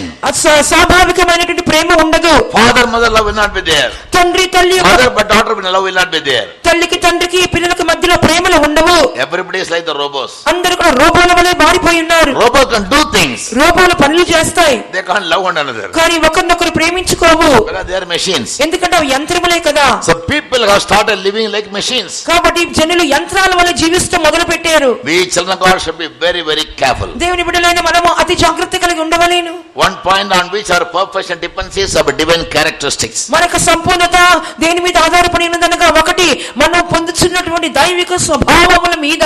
Abolition of ownership of property. So your property will not be yours. కాబట్టి మీకు ఆస్తి మీదై ఉండదు. Now your money never belongs to you. మీ చేతిలో డబ్బు కూడా మీది కాదు. In India, భారతదేశంలో if you have 10 rupees, it is in the awareness of the government. 10 రూపాయలు మీ చేతిలో ఉంటే కూడా ప్రభుత్వం వారికి బాగా తెలియని మీకు ఎంత ఉందో. Therefore everybody must open an account. ప్రభుత్వం వారు ఏం చెప్పినారు, ప్రతి ఒక్కరూ తమ సొంత అకౌంట్ ని తెరచాలి. Even a small amount must be routed through the bank. నీ యొద్ద ఉన్నటువంటి కొంచెం అమౌంట్ కూడా బ్యాంకు మూలముగానే నువ్వు తీసుకోవాలి. Unaccounted cash in hand is called black money. ఆ యొక్క చేతిలో ఎటువంటి లెక్కలైనటువంటి డబ్బు దాచుకుంటున్నారే అది నల్లధనం అని చెప్పుచున్నారు. Yeah, why? ఎందుకొరకు? Gradually క్రమేణా and speedily వేగముగా the government wants to grab the power from your hand. ప్రభుత్వం వారు నీ చేతిలోని అధికారాన్ని లాగేసుకోవాలని చూస్తున్నారు. 9th one is 9వది abolition of patriotism. దైవ భక్తి యొక్క నిర్మూలన. Patriotism. దేశభక్తి యొక్క నిర్మూలము. Yes, what is that? అదేమై ఉన్నది? You cannot say you are an Indian. నీవు భారతీయుడు అని చెప్పుకోలేవు. You cannot shout Bharat Mata ki jai. Bharat మాతకి జై అని చెప్పి నువ్వు చెప్పకూడదు. Now you shout as much as possible. ఇప్పుడు మీరు కేకలు వేయండి, ఎంత కావాలంటే అంత కేకలు వేయండి. But the word will come under one ruler. అయితే ఎప్పుడైతే ఒకే ప్రపంచ నాయకుడి కిందకి వచ్చినో If you shout Bharat Mata ki jai, you'll be arrested. Bharat మాతకి జై అని మీరు అరిస్తే వెంటనే మిమ్మల్ని అరెస్ట్ చేస్తారు. Yes, so you cannot even have your flag. కాబట్టి జెండా కూడా మీరు ఊపలేరు. Yes, the national flag. మీ యొక్క జాతీయ జెండాను ఊపలేరు. Why? ఎందుకొరకు? Patriotism will be abolished. దేశ భక్తి తొలగించబడును. And last one. చివరిగా One word, law and order. ఒకే ప్రపంచ నియమ నిబంధనలు.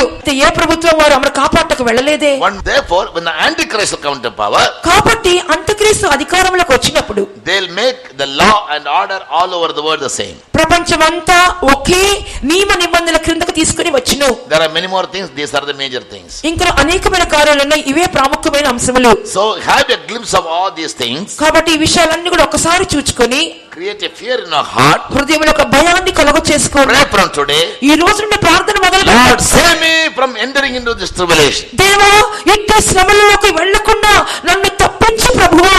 And those who withstand the devil, Antichrist, సైతాను లేక అంత్యక్రీస్తుని ఎదిరించి నిలబడతారు. I told in the morning, they will be killed. ఉదయకాలంలో చెప్పాను కదా, వారు నిశ్చయంగా చంపబడతారు. Yes, 1/4 of the world population will be killed. ప్రపంచ జనాభా యొక్క 4వ భాగం చంపబడదు. At the end of 3.5 years, 3.5 సంవత్సరాల శ్రమల కాలం అంతములో Jesus will appear in the sky. యేసు ప్రభు ఆకాశములో ప్రత్యక్షమగుదురు. And the sign of the Son of Man will appear in the sky. మనుష్య కుమారుని యొక్క రాక యొక్క సూచన ఆకాశములో కనబడును. Matthew 24:30. మత్తయి సువార్త 24:30లో చదివి ఉన్నాం. And all these martyrs, they will have life back and they'll rise up to heaven. మరియు హతసాక్షులందరూ వారి ప్రాణముతో లేచి దేవుని ఎదుర్కొనుటకు వెళ్ళిపోదురు. The 9th number picture we see that. ఇక మీ పటంలో ఉన్నటువంటి 9వ నంబర్ చూడండి. Jesus sent his angels. యేసు ప్రభు తన దూతలను పంపించుచున్నారు. They will come to the earth and gather all those martyrs and take them to heaven. వాళ్ళు భూలోకమునకు వచ్చి హతసాక్షులందరినీ పోగు చేసుకొని వారందరినీ పరలోకమునకు తీసుకొని వెళ్ళిపోదురు. In picture number 10, 10వ పటము చూద్దాం. we see the third temple of the Jews to be built, or very soon will be built in Jerusalem. అతి త్వరలో యెరూషలేములో కట్టబడనే ఉన్న ఇశ్రాయేలు ప్రజల యొక్క 3వ దేవాలయము కనబడుచున్నది. And as soon as the temple is built, the morning I explained, so I do not waste my time again. నేను ఉదయకాలం చెప్పి ఉన్నాను కదా, ఆ యొక్క దేవాలయం కట్టబడిన తర్వాత The Antichrist will put his image in the temple. అంత్యక్రీస్తు ఏం చేస్తాడంటే దాని ప్రతిమను ఆ ఆలయంలోనే నిలుపుతాడు. He will command the whole world to worship that image. సర్వ ప్రపంచము ఆ ప్రతిమకు నమస్కారం చేయాలని చెప్పి ఉద్ఘాటించును. Those who fail to obey, worship the image, they will be killed. ఆ యొక్క ప్రతిమకు నమస్కారం చేయని వారందరూ చంపబడుదురు. Revelation 13:15. ప్రకటన 13:15 They will be put to death. వారు సంహరించబడుదురు. And this is called a great abomination. ఇది గొప్ప హేయమైన కార్యముగా కనబడుచున్నది. And the Antichrist will stop the morning and the evening sacrifices. మరియు అంత్యక్రీస్తు ఉదయ సాయంత్ర బలులను నిలిపివేయును. Now in our families and in faith homes, he has succeeded. ఇప్పుడు మన కుటుంబంలో విశ్వాస గృహంలో ఆ పని చేసేస్తూనే ఉన్నాడు. In many places, people lost the spirit of praising God in the morning and in the evening. అనేక చోట్ల చూసినప్పుడు ఉదయము సాయంత్రము దేవుని స్తుతించే అనుభవాన్ని ఇప్పటికే పోగొట్టుకొని ఉన్నారు. That is for the spirit of Antichrist. అది అంత్యక్రీస్తు ఆత్మ నుండి వచ్చిందని గుర్తుపెట్టుకోండి. He is reserving your life for that persecution. ఆ యొక్క శ్రమల కాలం కొరకు మీ జీవితాన్ని నడిపించుచున్నాడు. Fear God and never neglect morning and evening prayers and praises in the faith homes or in the believers' houses. దేవునికి భయపడి ఉదయకాలం సాయంత్రం జరిగే స్తోత్ర ప్రార్థనలు ఎన్నడూ తప్పిపోకుండా విశ్వాస గృహములలో కానీ విశ్వాసుల ఇళ్లలో కానీ మీరు జాగ్రత్తగా పాటించండి. I told you the other day about my father's testimony. నేను మొన్నటి దినమందు చెప్పాను కదా మా తండ్రి గారి యొక్క సాక్ష్యము. He was a believer for more than 4 decades. ఆయన 4 దశాబ్దాలుగా విశ్వాసంగా జీవించారు. Just before death, he called me and said, తనకు చనిపోటకు ముందుగా నన్ను పిలిచి ఇలా చెప్పారు, I had never done one thing in my life. నా జీవితంలో నేను ఒక్క కార్యం ఎన్నడూ చేయలేదు. After I took baptism, నేను బాప్తిసం తీసుకున్నాక till this day, ఈ రోజు వచ్చే వరకు I never ignored one morning 4 o'clock praising at home. ఎన్నడూ కూడా కనీసం ఒక్క రోజు కూడా ఉదయకాల స్తోత్ర ప్రార్థన నేను మాని వెయ్యలేదు. In those days even believers were very very zealous, very very fearful. ఆ పాత కాలంలో విశ్వాసులైన వారు కూడా చాలా ఆసక్తిగా దేవుని భయము కలవారిగా జీవించిరి. Nowadays the devil is hardening the heart of the people. ఈ దినముల్లో జనుల యొక్క హృదయము సైతాను కఠినపరచుచున్నాడు. As he deceived Eve in subtlety, కుయుక్తితో హవ్వను మోసగించినట్లుగా now also you doing. ఈ రోజు కూడా అదే పని He is చేయించున్నాడు. deceiving the workers, the believers in subtlety. కుయుక్తితో సేవకులను విశ్వాసులను మోసగించుచున్నాడు. How? ఎలాగునా? Sickness. వ్యాధి. Where is she? Sick. ఆమె ఏది రాలేదే అంటే వ్యాధి. Where is he? Sick. అతడు ఎక్కడ ఉన్నాడు? రాలేదే అంటే వ్యాధి. If anybody doesn't come for prayer, ఎవరైనా ప్రార్థనకు రాకపోతే some criminals will always go and commit a crime having the advance bail in their hand. నేరస్తులు ఏం చేస్తారంటే ముందుగానే బెయిల్ చేతిలో పెట్టుకొని వెళ్లి నేరాలు చేస్తుంటారు. Understand? అర్థమైందా? Yes. He'll go to steal something or rob something. ఏదో ఒకటి దోచుకోవాలి, దొంగతనం చేయాలని వెళుతుంటారు. Before going to rob ఆ యొక్క దొంగతనానికి ముందుగానే and been caught, పట్టబడితే ఒకవేళ he'll appoint an advocate and tell him go and take bail on me. Advocate ముందే నియమించుకుంటాడు, వెళ్ళి నాకు బెయిల్ తీసుకురా అని చెప్తాడు. The police will be taking him to the police station to thrash him. Police వాళ్ళు ఏం చేస్తారు? అతను పట్టుకొని కొట్టుకుంటూ పోలీస్ స్టేషన్ తీసుకెళ్తారు. Don't touch me. నన్ను పట్టుకోవద్దు, చూడు నా బెయిల్ కాగితం. Bail. బెయిల్ చూడు. Similarly, many children of God are having an advance bail in their hand. What is that? ఇలాగనే అనేక మంది దేవుని బిడ్డలు ముందుగానే బెయిల్ కాగితాన్ని చేతిలో పట్టుకున్నారు. అదేంటో చెప్పండి. What is that? Sickness. Sickness, వ్యాధి. What is that? అదేంటది? For all the lazy people, those who are under the custody of the devil, it is their bail. సైతానిక కబంధ హస్తాల్లో చిక్కుకుపోయినటువంటి బద్ధకస్తులైన సోమరిపోతులందరికీ అది బెయిల్ కాగితం. Produce a sickness bail.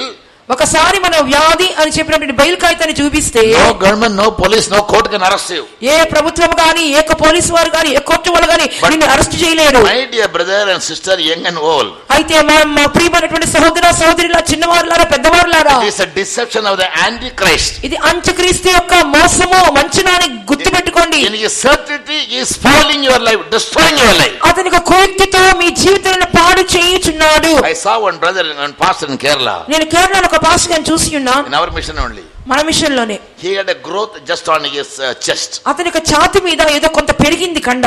It may be weighing around 20 kg, 10 to 20 kg. ఆ కండ పెరిగిన కండ బరువు కనీసం 20 కిలోలు ఉంటది. Yes. When I saw him, I really pitied on him. అతను చూసినప్పుడు ఎంతో నాకు జాలి వేసింది. Somebody sent me a video clip of his body. అతని యొక్క శరీరం యొక్క ఫోటోని తీసి ఎవరో నాకు వీడియో క్లిప్ పంపించి ఉన్నారు. But I heard about him. అయితే ఆయన గురించి నేను విన్నది ఏంటంటే He never misses even a single 4 o'clock praising.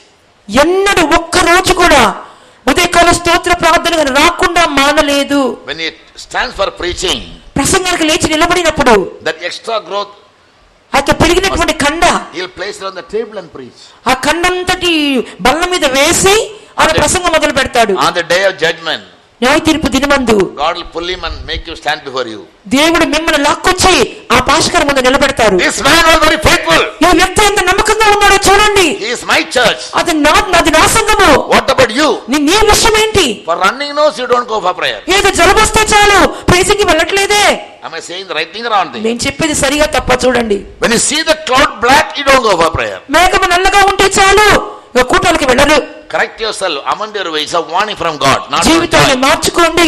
దేవుని యొద్ద నుండి వచ్చిన హెచ్చరికగా తీసుకోండి. అది నేను చెప్పుచున్న మాటలు కావు. Only praising people, praying people, meditating people belong to Jesus. స్తోత్రించే వాళ్ళు, ప్రార్థించే వాళ్ళు, ధ్యానించే వాళ్ళు మాత్రమే యేసయ్యకు సొంతమైన వారు. About others, he will say, I know you not.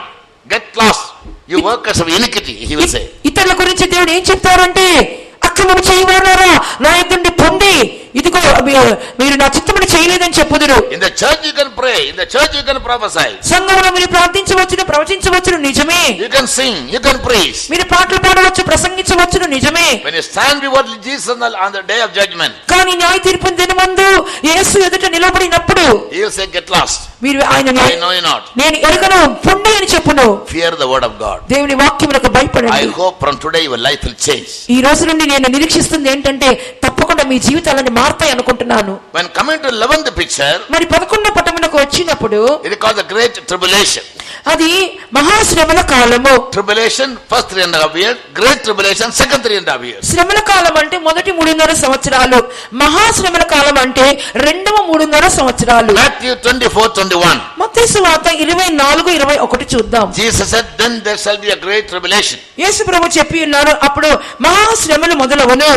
And during those days, ఆ దినములలో God will send two prophets. దేవుడు 2 ప్రవక్తలను పంపించెదరు. One is called Elijah and the other called Enoch. ఒక ప్రవక్త పేరు ఏలియా, రెండవ ప్రవక్త పేరు హనోకు. They will preach to the Jews. వాళ్ళు యూదులకు ప్రసంగించెదరు. Yes, not to worship the Antichrist. అంత్యక్రీస్తులకు ఆరాధన చేయవద్దు అని చెప్పుదురు. They will be killed. అయితే వారు చంపబడుదురు. For 300 days their body will be lying in Jerusalem in the streets. 3.5 దినములు వారి శవములు యెరూషలేము వీధులలో పడి ఉండును. People from the whole world will view them. అయితే వారి దృశ్యము సర్వలోకములో వారు చూచెదరు. After 3.5 days, 3.5 దినముల తర్వాత they'll hear a voice from heaven. పరలోకం నుండి ఒక స్వరాన్ని వింటారు. They'll get life back. వారు తిరిగి ప్రాణముతో వస్తారు. And God will take them to heaven. దేవుడు వారిని మరలా పరలోకమునకు తీసుకుని పోవును. And in the second 3.5 years, మరి రెండవ 3.5 శ్రమల కాలములో some Jews, by seeing all those things happening in the world, ప్రపంచంలో జరుగుతున్న ఈ కార్యములన్నీ చూసినటువంటి యూదులు they will believe in God. దేవుని యందు విశ్వాసం ఉంచెదరు. So God will send his angels and put a mark on the forehead of 1,44,000 Jews, which is written in Revelation chapter 7. అప్పుడు దేవుడు ఏం చేస్తారంటే పరలోకమున దేవదూతలను పంపించి ఈ యొక్క విశ్వాసం ఉంచిన యూదులకు నొసటి మీద ముద్ర వేయుదురు. వారి సంఖ్య ఎంతనగా 1,44,000 అని చెప్పి ప్రకటన గ్రంథము 7వ అధ్యాయంలో చూస్తున్నాము. And speaking in sequence what's going to happen in the near future. రాబోతున్న భవిష్యత్తులో ఏమి సంభవించును అని చెప్పి క్రమక్రమంగా నేను వరుసగా చెప్పుచూ వచ్చుచున్నాను. And at the end of 7 years, మరి 7 సంవత్సరముల ముగింపులో picture 12, 12వ పటం చూడండి. there will be a great war. గొప్ప యుద్ధము జరుగును. That will be the end of the third world war. అదే 3వ ప్రపంచ యుద్ధం యొక్క ముగింపు. That world war will be between Russia, allied nations, and Israel. ఆ యొక్క ప్రపంచ యుద్ధం ఎవరెవరికి మధ్య అంటే రష్యాకు, చుట్టుపక్కల దేశములకు మరియు ఇశ్రాయేలుకు దాని చుట్టూ. In the war, who will get victory? ఆ యుద్ధంలో ఎవరు జయం పొందుకుంటారు? God will fight on behalf of them దేవుడు వారి పక్షమున యుద్ధము చేసి by supplying missiles, క్షిపణులను పంపించుదురా, nuclear bombs, అణుబాంబులను పంపించుదురా, atom bombs, ఆ యొక్క అణుబాంబులను పంపించుదురా, natural bombs. ఆ యొక్క ప్రకృతి సిద్ధమైనటువంటి బాంబులు పంపించుదురు. You know, America has B2 bomb. America దేశస్తులకు B2 బాంబులు ఉన్నాయి. And Russians, they have ballistic bombs. Russia వాళ్ళకి బ్యాలిస్టిక్ క్షిపణులు ఉన్నాయి. Ballistic missiles from one continent to another continent they'll go. Ballistic క్షిపణులు అంటే ఒక్క ఖండంలో నుండి బయలుదేరితే ఇంకో ఖండానికి వెళ్ళిపోతుంటాయి. India is not very bad. భారతదేశం కూడా ఏం తక్కువ కాదు. Militarily we are also very powerful. సైనిక పరంగా చూసినప్పుడు మనం కూడా శక్తివంతులమే. Our military is very powerful. మన సైనిక దళం చాలా పటిష్టంగా ఉన్నది. But God's power is more than all these powers. అయితే దైవ శక్తి వీటన్నిటికంటే మించిన శక్తి. He will send fire and brimstone ఆయన అగ్నికందకములను ఆకాశం నుండి కురిపించి from heaven. లోకం నుండి కురిపించును. In chapter 21 of Luke, లూకాసు సువార్త 21వ అధ్యాయములో about the atomic bombs, it is mentioned. అణుబాంబుల గురించి వ్రాయబడి ఉన్నది. Jesus said the powers of the heaven will be shaken.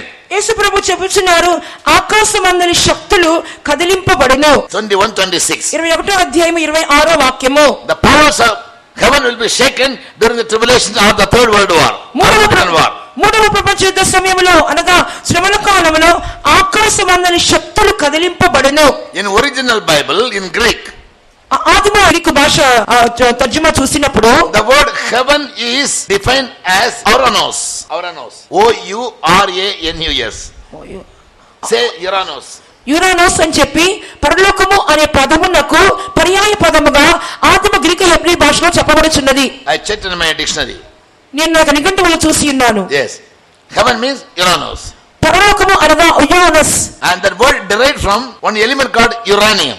ఆ యొక్క పదం అనేది ఒక యురేనియం అనే రసాయన పదార్థములో నుండి ఆ పదము తీయబడి ఉన్నది.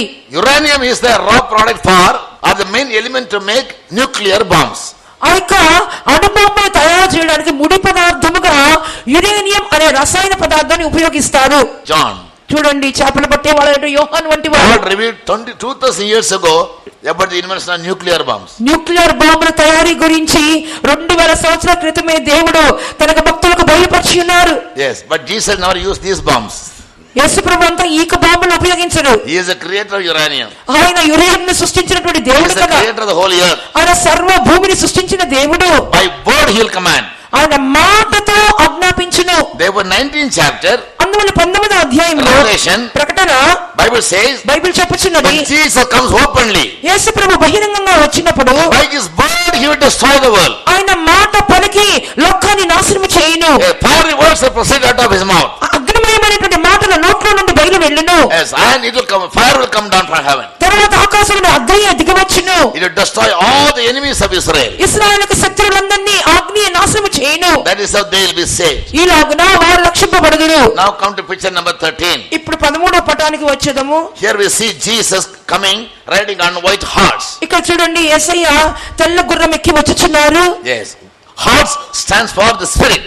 గుర్రం అని చెప్పినప్పుడు ఆత్మలై ఉన్నవి లేక వాయువులు. Zechariah chapter 6 verse 5 or 6. Zechariah 6వ అధ్యాయంలో చూస్తున్నాము 5వ వాక్యములలో. What does a horse speak of? గుర్రం అనగా ఏమి? It speaks about spirits.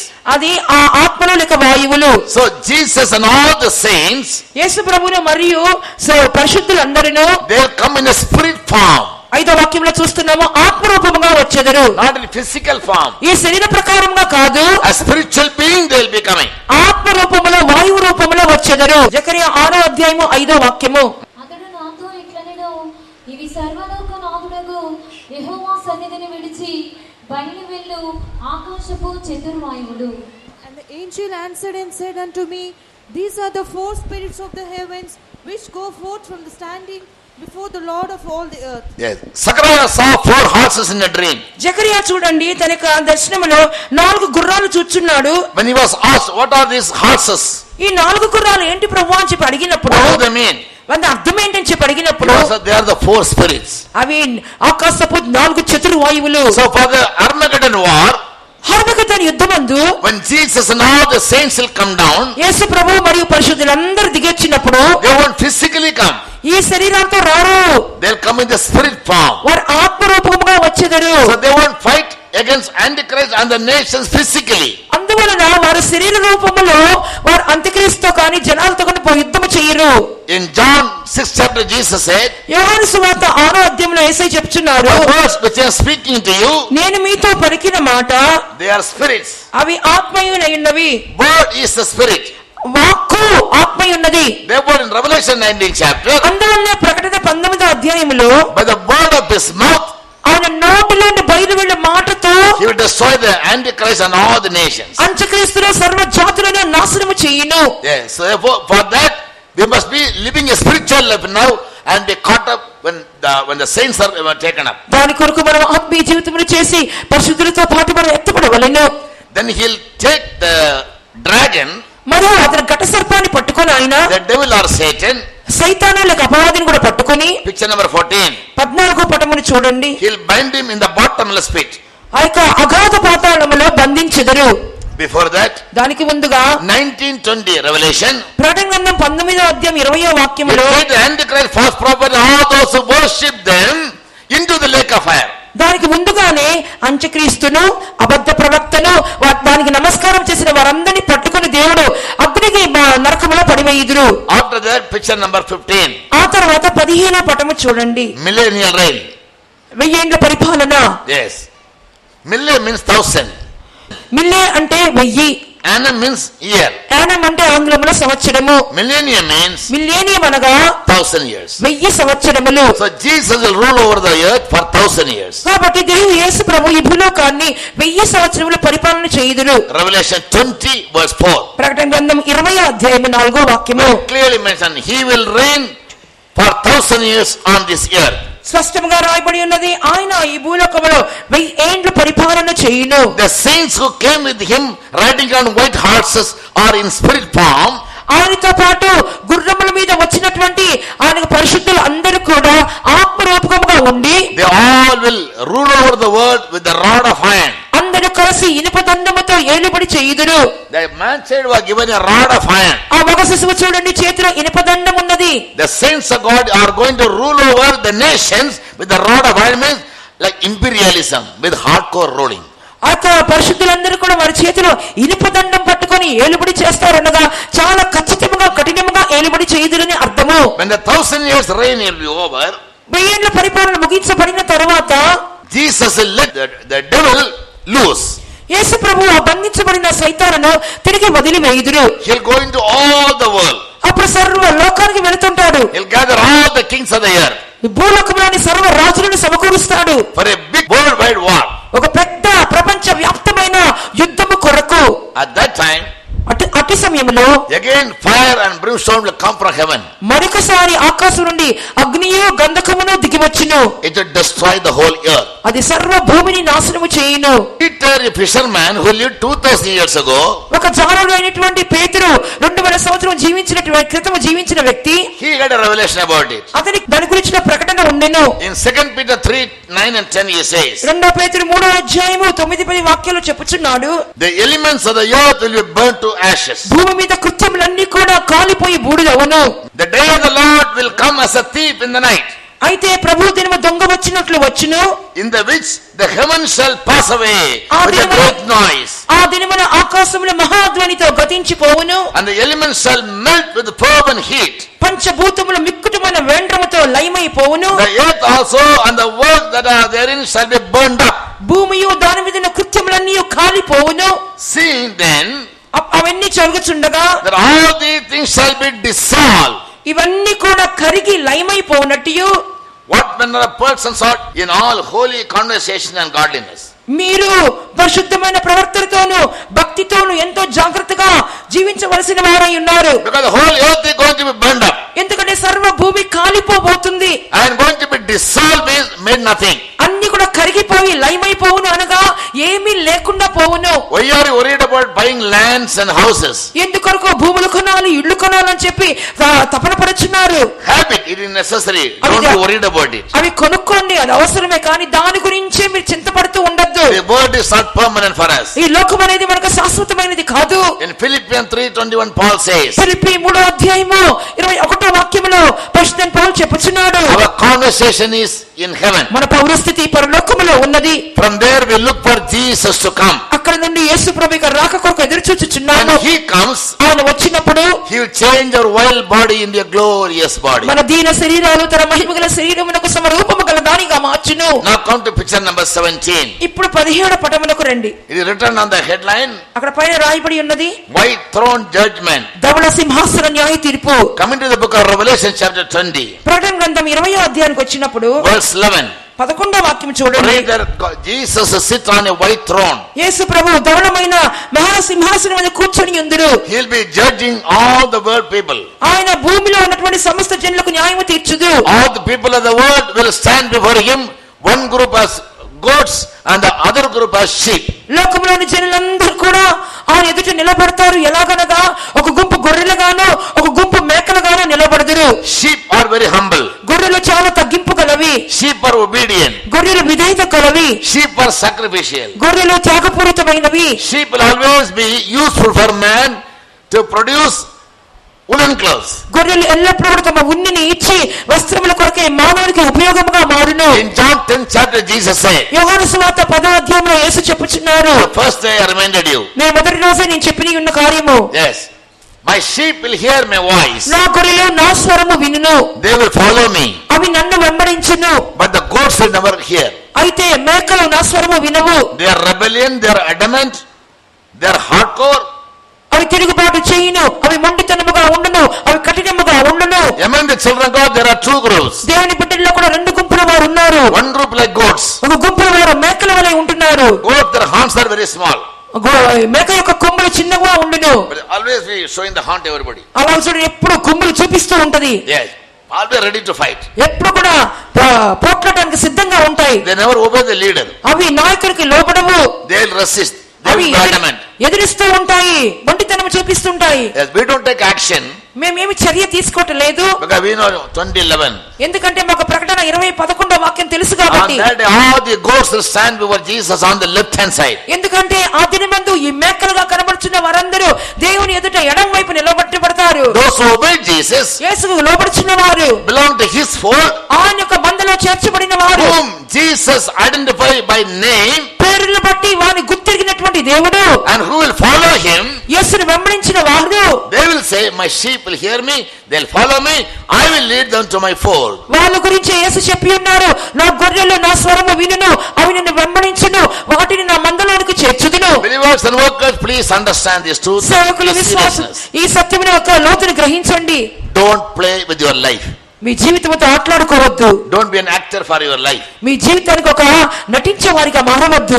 God in his love for your soul is giving you warning. దేవుడు మీ ప్రాణములను ప్రేమిస్తూ హెచ్చరికలు ఇస్తున్నాడు. Even I am scared. నేను కూడా భయపడుచున్నాను. I pray to God, say, Lord, make me a sheep. I must obey your word. నేను కూడా దేవునికి ప్రార్థిస్తున్నాను, ఏమనగా దేవా నన్ను కూడా నీ స్వరమును వినే గొర్రెగా నన్ను మార్చుము. And therefore, 14th chapter of Revelation, అందువల్ల ప్రకటన 14వ అధ్యాయంలో చూస్తున్నాము, one group of people who will be taken to the highest region heaven called Zion. ఒక గుంపు జనులు పరలోకంలో ఉన్నటువంటి అత్యున్నతమైన స్థానమునకు అనగా సీయోనుకు కొనిపోబడెదరు. What the Bible says, వారి గురించి బైబిల్ చెప్పుచున్నది, they will follow the Lamb whithersoever he takes them. గొర్రె పిల్ల ఎక్కడికెళ్ళా వెళ్ళునో ఆయన వెంబడించి గుంపు వారు. Wherever God sends you, wherever he puts you, if you are a lamb, reserved for a Zion, you must implicitly be walking నీ behind. గొర్రె పిల్లవైతే, సీయోను కొరకు నియమించబడిన వారైతే తప్పకుండా గొర్రె పిల్ల ఎక్కడికి వెళ్ళను అక్కడల్లా కూడా మీరు ఆయన వెంబడించిన వారిగా కనబడవలెను.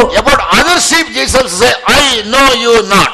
మిగిలినటువంటి గొర్రెల గురించి యేసు ఏం చెప్పుచున్నారు, నేను మిమ్మల్ని ఎన్నడూ ఎరుగను. You may be a singer, you may be a preacher, you may be a teacher, you నువ్వు may be పాటగాడు a miracle worker. నువ్వు ప్రసంగికుడు అయ్యొచ్చు, నువ్వు బోధకుడు అవ్వచ్చు, అద్భుతములు చేయవారుగా ఉండొచ్చు. In the church, you may prophesy and show yourself to be very spiritual. సంఘములో ప్రవచించవచ్చు, గొప్ప ఆత్మీయునిగా కనబరుచుకునవచ్చు. If you fail to obey the Lord, కానీ దేవునికి విధేయత చూపించకపోతే like a humble sheep, ఒక తగ్గింపుగల గొర్రెమలే you are rejected. నువ్వు తోసివేయబడదు. Now you play any way you like, ఇప్పుడు ఎలాగ ఇష్టం వచ్చినట్టు ఆటలాడుకోము, but wait for the judgment day. కానీ న్యాయ తీర్పు కొరకు కాచుకొని ఉండుము. So we need to be very, very careful. కావున అతి జాగ్రత్తగా మనం ఉండవలెను. In picture 18, 18వ పటములో చూస్తున్నాం, there we read about the eternal hell. అక్కడ నిత్యమైన నరకం గురించి ఇవ్వబడి So ఉన్నది. in the white throne judgment, సింహాసనమందు all the people will be brought before Jesus, జనులందరూ కూడా యేసు ఎదురుగా రాబట్టబడుదురు. and you sit in the throne. ఆయన సింహాసనమందు ఆసీనుడై ఉండును. Godly people as sheep on the right hand, దైవభక్తి పరులు కుడి వైపున గొర్రెల వలె నిలబడతారు. ungodly people as goats on the left hand. భక్తిహీనులు మేకల వలె ఎడమవైపు నిలబడతారు. To the sheep at the right hand, he will say, go inherit your father's kingdom. కుడి వైపునటువంటి గొర్రెలను చూసి యేసు ప్రభు చెప్పుచున్నారు, మీ తండ్రి రాజ్యమును స్వతంత్రించుకొనుడి. We see this narration in the book of Matthew chapter 25, దాని గురించి మత్తయి సువార్త 25వ అధ్యాయంలో చదువుచున్నాము. about the judgment of the sheep and goat. ఆ యొక్క గొర్రెల యొక్క మేకల యొక్క న్యాయ తీర్పు గురించి రాయబడి ఉన్నది. Verse from 33. 33వ వాక్యం నుండి చూచుచున్నాము. The sheep on the right hand and the goats on the left. తన కుడి వైపున గొర్రెలను ఎడమ వైపున మేకలను నిలవబెట్టును. Then said the king from the throne, say, అప్పుడు రాజు సింహాసనం నుండి ఈ విధంగా చెప్పుచున్నారు, come ye blessed of my father, నా తండ్రి చేత ఆశీర్వదింపబడిన వారలారా రండి, inherit the kingdom prepared for you. మీకు ఒక సిద్ధపరిచిన రాజ్యమును స్వతంత్రించుకొనుడి. And to others ఇతరులకు ఏం చెప్పుచున్నాడు he will say, అని చెప్పుచున్నారు, depart from me ye cursed people. శపింపబడిన వారలారా నా ఎదురు నుండి తొలగిపోండి. Disobedient people are cursed people. ఆ యొక్క అవిధేయులు శపింపబడిన వారిగా కనబడుదురు. Unrighteous people are cursed people. ఆ యొక్క దుర్నీతి పరులు శాపగ్రస్తులై ఉన్నారు. What is the destiny? వారి యొక్క ముగింపు ఏమై ఉన్నది? Eternal hell, burning fire and brimstone. అగ్ని గంధకములతో మండు గుండమునకు నిత్య నరకమై ఉన్నది. In 18 number picture we see that.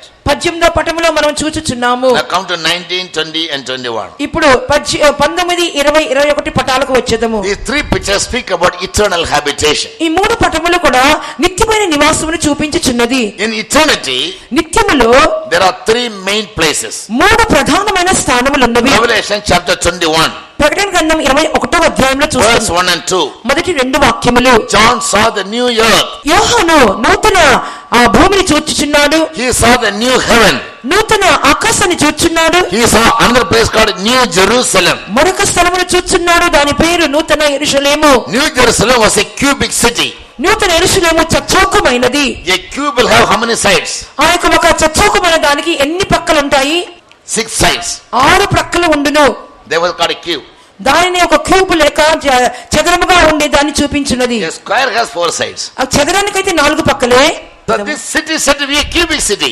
ఇప్పుడు ఈ యొక్క పట్టణం అనేది చచ్చౌకమైనదని వ్రాయబడి ఉన్నది. The length and the breadth and the height are same. దాని పొడవు వెడల్పు ఎత్తు ఒకే రీతిగా ఉండును. Why God made it as a cubic city? మరి ఎందుకు దేవుడు ఆ పట్టణాన్ని చచ్చౌకమైనదిగా నిర్మాణం చేసి ఉన్నారు? Because it is made of love. ఎందుకంటే అది ప్రేమతో నిర్మాణమైనది. This city is made of ఆ పట్టణము దేంతో చేయబడింది? love is cube.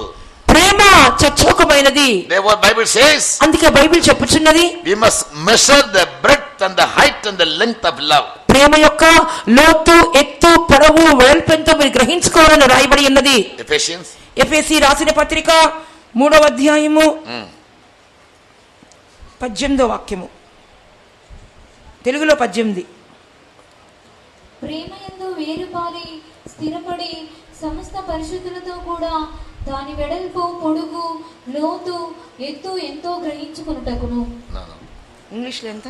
ఏ వాక్యం? 18. May be able to comprehend with all saints what is the breadth and the length and depth and height. breadth, length and height. దాని వెడల్పు, దాని పొడుగు, లోతు, ఎత్తు. This is a formula to measure a cube. ఒక Area of a cube. ఒక చచ్చౌకమైన దాన్ని కొలత వేయాలంటే ఇది దానికి కొలతలు. And Bible speaks it is the love. Bible గ్రంథం చెప్పుచున్నది ఈ కొలతలన్నీ ప్రేమ. So what is New Jerusalem made of? కాబట్టి నూతన యెరూషలేము దేంతో చేయబడింది? Everybody say. అందరూ చెప్పండి, Say గట్టిగా చెప్పాలి, loudly. గట్టిగా. ఇంకా There are 4 types of love. 4 రకములైన ప్రేమలు ఉన్నాయి. You know that? అవేంటో తెలియనా? No. తెలీదా? Filial love, servile love. Say. Filial ప్రేమ Filial love means parental love. అనగా తల్లిదండ్రుల యొక్క ప్రేమ. You know, parents loving their children. తల్లిదండ్రులు పిల్లలను ప్రేమించుట, They call filial love. అది ఫిలియల్ ప్రేమ అంటారు. Servile love means servants loving their master. ఆ యొక్క దాసులు యజమానులను ప్రేమించుట రెండవ ప్రేమ. They call servile love. అది సర్వేల్ లవ్ అంటారు. And there is 2 more dangerous love. మరొక 2 ప్రమాదకరమైన ప్రేమలు ఉన్నాయి. One is sensual love. ఒకటి శరీర ప్రకారమైనటువంటి ప్రేమ, Very dangerous. చాలా ప్రమాదకరమైనది. The word always, all the movies are based on, లోకంలోని సినిమాలన్నీ దేని మీద నడుస్తున్నాయి? tell me, sensual love. ఈ శరీర ప్రకారమైన ప్రేమల మీద నడుస్తున్నాయి. There will not be a movie without a hero and heroine. Hero heroine లేకుండా ఒక సినిమాయే ఉండదు కదా. Yes. You know, just to make the love very successful, they'll go to any extent. వాళ్ళ ప్రేమను సఫలం చేసుకోవడానికి ఎట్టి కొలతకైనా వెళ్ళిపోతారు. I never seen pictures, but I know the stories. నేను through my సినిమాలు friends. ఎప్పుడు చూడలేదు, కానీ ఈ కథలని నాకు తెలుసు. As I told you, I'm very curious to have knowledge in all fields. అన్ని రంగాల్లో ఎలా ఎలా జరుగుతుందంటే తెలుసుకోవడంలో ఉత్సుకత చూపిస్తాను. Therefore, Bible also depicts Jesus as our hero and the church as heroine. అందువల్ల బైబిల్ గ్రంథము కూడా ఏం చెప్తుందంటే మన యేసయ్య మన హీరో, సంఘము heroine. But we are married to Jesus in love, in the spirit. అయితే ఆత్మలో ప్రేమను బట్టి యేసుతో మనం వివాహం చేయబడి ఉన్నాము. And our relationship with Jesus is spiritual relationship. మనకి సంబంధం అనేది ఆత్మీయ సంబంధ బాంధవ్యముగా ఉండవలెను. Therefore, when you come to a person, we sing and dance. అందువల్ల దేవుని సన్నిధికి వచ్చిన బాగా పాటలు పాడి నాట్యమాడాలి. Be filled with the love. దేవుని ప్రేమతో నింపబడుతున్నాం. And He has poured His love into our heart. ఆయన ప్రేమను హృదయములలో కుమ్మరించి ఉన్నారు. Why? ఎందుకొరకు? We always love Him in the spirit because we are married to Him in the spirit. ఆత్మలో మనం ఆయన ప్రేమిస్తూ ఉండాలని, ఎందుకంటే ఆత్మలో ఆయనతో వివాహం చేయబడ్డాము కదా. Alright, so only love has length, breadth and height. కాబట్టి ప్రేమకి లోతు ఎత్తు పొడవు వెడల్పు ఉండును. Ephesians 1:4 says, ఎఫెసీ 1:4 చూస్తూ, God had chosen you before the foundation of the world, దేవుడు జగత్పునాది వేయబడక మునిపే మనం ఏర్పరచుకుని ఉన్నారు. that you may be made holy, మనల్ని పరిశుద్ధముగా మార్చబడి నిమిత్తం, without blemish, మనం నిర్దోషులుగా మార్చబడి నిమిత్తము in love. ప్రేమలో ఇవన్నీ That is జరగవలెను. called divine love, అదే దైవిక ప్రేమ, sacrificial love. త్యాగపూరితమైన ప్రేమ. In Greek, agape love. Greek లో చూచినప్పుడు అగాపే ప్రేమ. Divine love always sacrifices. దైవికమైన ప్రేమ ఎల్లప్పుడూ త్యాగము చేయును. Divine love always gives without expecting any remuneration. దైవిక ప్రేమ ఎటువంటి కార్యములు ఎదురు చూడకుండానే తనను తాను అప్పగించుకున్న ప్రేమ. It is unconditional love. అది షరతులు లేని ప్రేమ. When we were all sinners, Jesus loved us. మనమందరం పాపులమై ఉండగా యేసు మనల్ని ప్రేమించెను, gave his life and saved us. తన ప్రాణాన్ని పెట్టి మనం రక్షించెను. That is called agape love, అదే అగాపే ప్రేమ, sacrificial love, త్యాగపూరితమైన ప్రేమ, divine love. దైవికమైన ప్రేమ. Those who receive this love, they can be formed as New Jerusalem. ఇట్టి ప్రేమను ఎవరైతే పొందుకుంటారో వారే నూతన యెరూషలేముగా మార్చబడతారు. In this love, there is no blemish. ఇట్టి ప్రేమలో దోషం ఉండదు. This love must be holy. ఈ ప్రేమ పరిశుద్ధముగా ఉండవలెను. You understand? అర్థమవుతుందా? So by which love New Jerusalem is built? కాబట్టి ఎట్టి ప్రేమతో ఈ నూతన యెరూషలేము కట్టబడుచున్నది? Say, చెప్పండి. divine love దైవికమైన ప్రేమతో, is sacrificial. అది త్యాగపూరితమైన ప్రేమ, God agape love. అది అగాపే ప్రేమ. Yes, therefore God loved us. అందువల్ల దేవుడు మనల్ని ప్రేమించి ఉన్నారు. Apostle John says God is love, అపొస్తలుడు యోహాను చెప్పుచున్నాడు దేవుడు ప్రేమ స్వరూపి. and therefore he dwells in Zion. అందుకనే ఆయన సీయోనులో నివాసము చేయుచున్నారు. Why? ఎందుకొరకు? Zion is the capital of New Jerusalem. సియోనే నూతన యెరూషలేము యొక్క రాజధాని. Zion is a mountain, Jerusalem is a city. సియోను అనేది పర్వత శిఖరము, యెరూషలేము పట్టణము. In picture 21 you can see that. 21వ పట్టణంలో మనం చూడగలుగుచున్నాము. The servants of God who serve him ఆయనను సేవించే ఆయన యొక్క సేవకులు with a total sacrificial love, sacrifice, పూర్తిగా త్యాగము చేసుకుని వారు when they go to heaven, వారు పరలోకానికి వెళ్ళినప్పుడు they will be seen in Zion with God. వాళ్ళు దేవునితో సీయోనులో కనబడుదురు. God dwells in Zion. దేవుడు సీయోనులో నివాసిగా ఉన్నారు. Psalms 9 last words. 99వ కీర్తన చివరి వాక్యం అనుకుంటాను చూడండి. God dwells in Zion. యెహోవా సీయోనులో నివాసిగా ఉన్నారు. He has chosen it to be his eternal habitation. ఆయన తన నిత్యమైన నివాస స్థలముగా దాన్ని ఏర్పరచుకొని ఉన్నారు. Verse 11. 11వ వాక్యము. Sing praises to the Lord which dwells in Zion. సియోను వాసి అయిన యెహోవాకు కీర్తించుడి. God dwells in Zion. యెహోవా సియోనులో వాసిగా ఉన్నారు. In 132 132వ కీర్తనలో verse 13, 13వ వాక్యములో Bible says God has chosen Zion to be his eternal habitation. యెహోవా సియోనును తన నివాస స్థలముగా కోరుకొని ఉన్నారు. In Psalm 50 verse 2, 50వ కీర్తన 2వ వాక్యములో చూసినప్పుడు Zion is God's perfection. సియోను అనగా దేవుని యొక్క పరిపూర్ణత. Zion is God's సియోను అనగా దేవుని perfection. పరిపూర్ణత. Therefore Bible says out of Zion the perfection and beauty God shines. అందువల్ల బైబిల్ చెప్పుచున్నది పరిపూర్ణ సౌందర్యం గల సియోనులో నుండి యెహోవా ప్రకాశించుచున్నాడు. Beauty stands for holiness. సౌందర్యం అంటే పరిశుద్ధత అయి ఉన్నది. Psalm 96 verse 9 I suppose. 96వ కీర్తనలో మనం చూస్తున్నాము. Worship God in the beauty of holiness. 96వ కీర్తన 9వ వాక్యము పరిశుద్ధ అలంకారములు ధరించుకొని యెహోవాకు నమస్కారము చేయుడి. And God's perfection is in his character. మరియు దేవుని యొక్క పరిపూర్ణత ఆయన స్వభావములో అయి ఉన్నది. Matthew 5:48. మత్తయి సువార్త 5:48. Jesus said, "Be perfect as the heavenly Father is perfect in all divine characteristics." యేసు ప్రభు చెప్పుచున్నారు, మీ పరలోకపు తండ్రి పరిపూర్ణుడు గనుక మీరును సమస్త దివ్య స్వభావముల పరిపూర్ణులై ఉండెదరు. All the characteristics of God put together in one. దేవుని యొక్క స్వభావాన్ని కలిపి ఒక్కటిగా చేస్తే It reveals as love. అది ప్రేమగా బయలుపడపరచున్నది. Children go home. పిల్లలు ఇంటికి వెళ్ళండి. Take a plain disc, a round disc, ఒక గుండ్రటి యొక్క పలకను తీసుకోనండి. and you make some rays in different colors. వేరు వేరు రంగుల్లో ఉన్నటువంటి కిరణములు వచ్చేటట్లుగా చూడండి. Vibgyor has how many colors? విబ్జియార్కి ఎన్ని రంగులు? Take 7 colors. ఈ 7 రంగులు తీసుకోండి. And draw lines. దాని మీద గీతలు గీయండి. And put a needle in the center. మధ్యలో ఒక సూదిని గుచ్చండి. You start rotating it. దాన్ని వేగంగా తిప్పండి. How many colors will appear on the screen? ఆ తిప్పుతూ ఉంటే ఆ యొక్క స్క్రీన్ మీద ఎన్ని రంగులు కనపడతాయి? 1 color. ఒకే రంగు. What will be the 1 color? ఆ ఒకే రంగు ఏంటి? Blue or red? Blue or red? White. These people are very intelligent. వీళ్ళు చాలా తెలివిమంతులుగా ఉంటున్నారే. I wish all of you must come to ministry. మీరందరూ సేవకు వచ్చేయాలనుకుంటున్నాను నేను.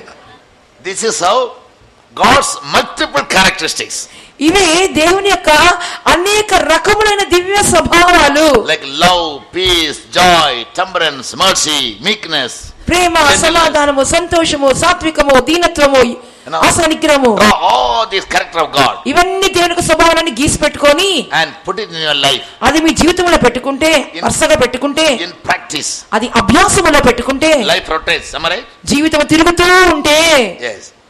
And the earth is rotating. భూమి పరిభ్రమించుచున్నట్లుగా We are also rotated. మీరు కూడా తిరుగుతూ ఉంటారు. The earth is revolving around the sun once in a year. సంవత్సరానికి ఒకసారి భూమి సూర్యుని చుట్టూ తిరుగుతున్నది. We are also in revolution. మనము కూడా అలాగే తిరుగుతున్నాము. Am I right? నేను చెప్తుంది సరియేనా? So put all God's characteristics into one in your practical life. It will reveal as love. చూడండి, దేవుని యొక్క దివ్య స్వభావాలన్నీ కూడా మీ జీవితంలో మీరు ఉంచుకొని అభ్యాసం చేసినట్లయితే అవన్నీ కూడా ప్రేమగా బయలుపడును. Sensual love is not that. శారీరకమైన ప్రేమ అట్టిది కాదు, That is fleshly love. అది మాంసపు ప్రేమ ఉన్నది. True flesh attracts. ఆ యొక్క నిజమైన శరీరం అనేది ఆకర్షించును. The outcome is dangerous. ఆ యొక్క బయటకు వచ్చేదంతా ప్రమాదకరమైనదే. When you take a live wire, ఒక వైరు తీసుకుంటే వైరు తీసుకుంటే and take another one, మరొక వైరు తీసుకొని, which has no life, దానికి జీవం లేదు, దీనికి జీవం ఉంది, just try them. రెండు కూడా కలిపి Or a positive and a negative wire. Positive negative తీసుకొని దాన్ని రాపిడి పెట్టినట్లయితే A spark.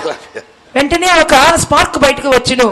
So when we are made perfect, all divine characteristics, దైవికమైన స్వభావాలు అన్నిటిలో మీరు పరిపూర్ణత చెందినప్పుడు it appears as అది ఎలాగైనా బయటకు వచ్చును. one single character called ఒకే ఒక స్వభావంగా బయలుపడదు. అదేంటది? love divine. దైవికమైన ప్రేమ.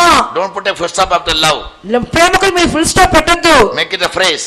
దానికి ఒక అర్థపూరితమైన వాక్యంగా పెట్టండి. What type of love should you have? ఎట్టి ప్రేమ మీకు ఉండాలి? Love divine. దైవికమైన ప్రేమ. Love divine is without blemish. దైవికమైన ప్రేమ అంటే దోషము లేని ప్రేమ. It is holy. అది పరిశుద్ధమైనది. That is New Jerusalem. అది నూతన యెరూషలేము. Many people they don't understand. అనేకులు దీని అర్థం కాదు వారికి. They look at it as a building. అది చూస్తే ఒక కట్టడంలా కనబడుతుంది అంటారు. As if we see a dream also. అలాగే కలలు కూడా కంటూ ఉంటారు. New Jerusalem is the eternal habitation of God. God dwells in love. Zephaniah. నూతన యెరూషలేము అనేది దేవునికి నివాస స్థలముగా ఉన్నది. దేవుడు ప్రేమలో నివాసము చేయుచున్నారని జెఫన్యా గ్రంథంలో మనం చదువుతూ ఉన్నాము. God rests in his love. దేవుడు తన ప్రేమలో ఆయన శాంతము వహించి ఆయన నివసించుచున్నారు. 17వ వాక్యము. 17th verse. నీ యందు తనకున్న ప్రేమను బట్టి శాంతము వహించి నీ యందుని సంతోషము చేత ఆయన హర్షించును. God will rest in his love.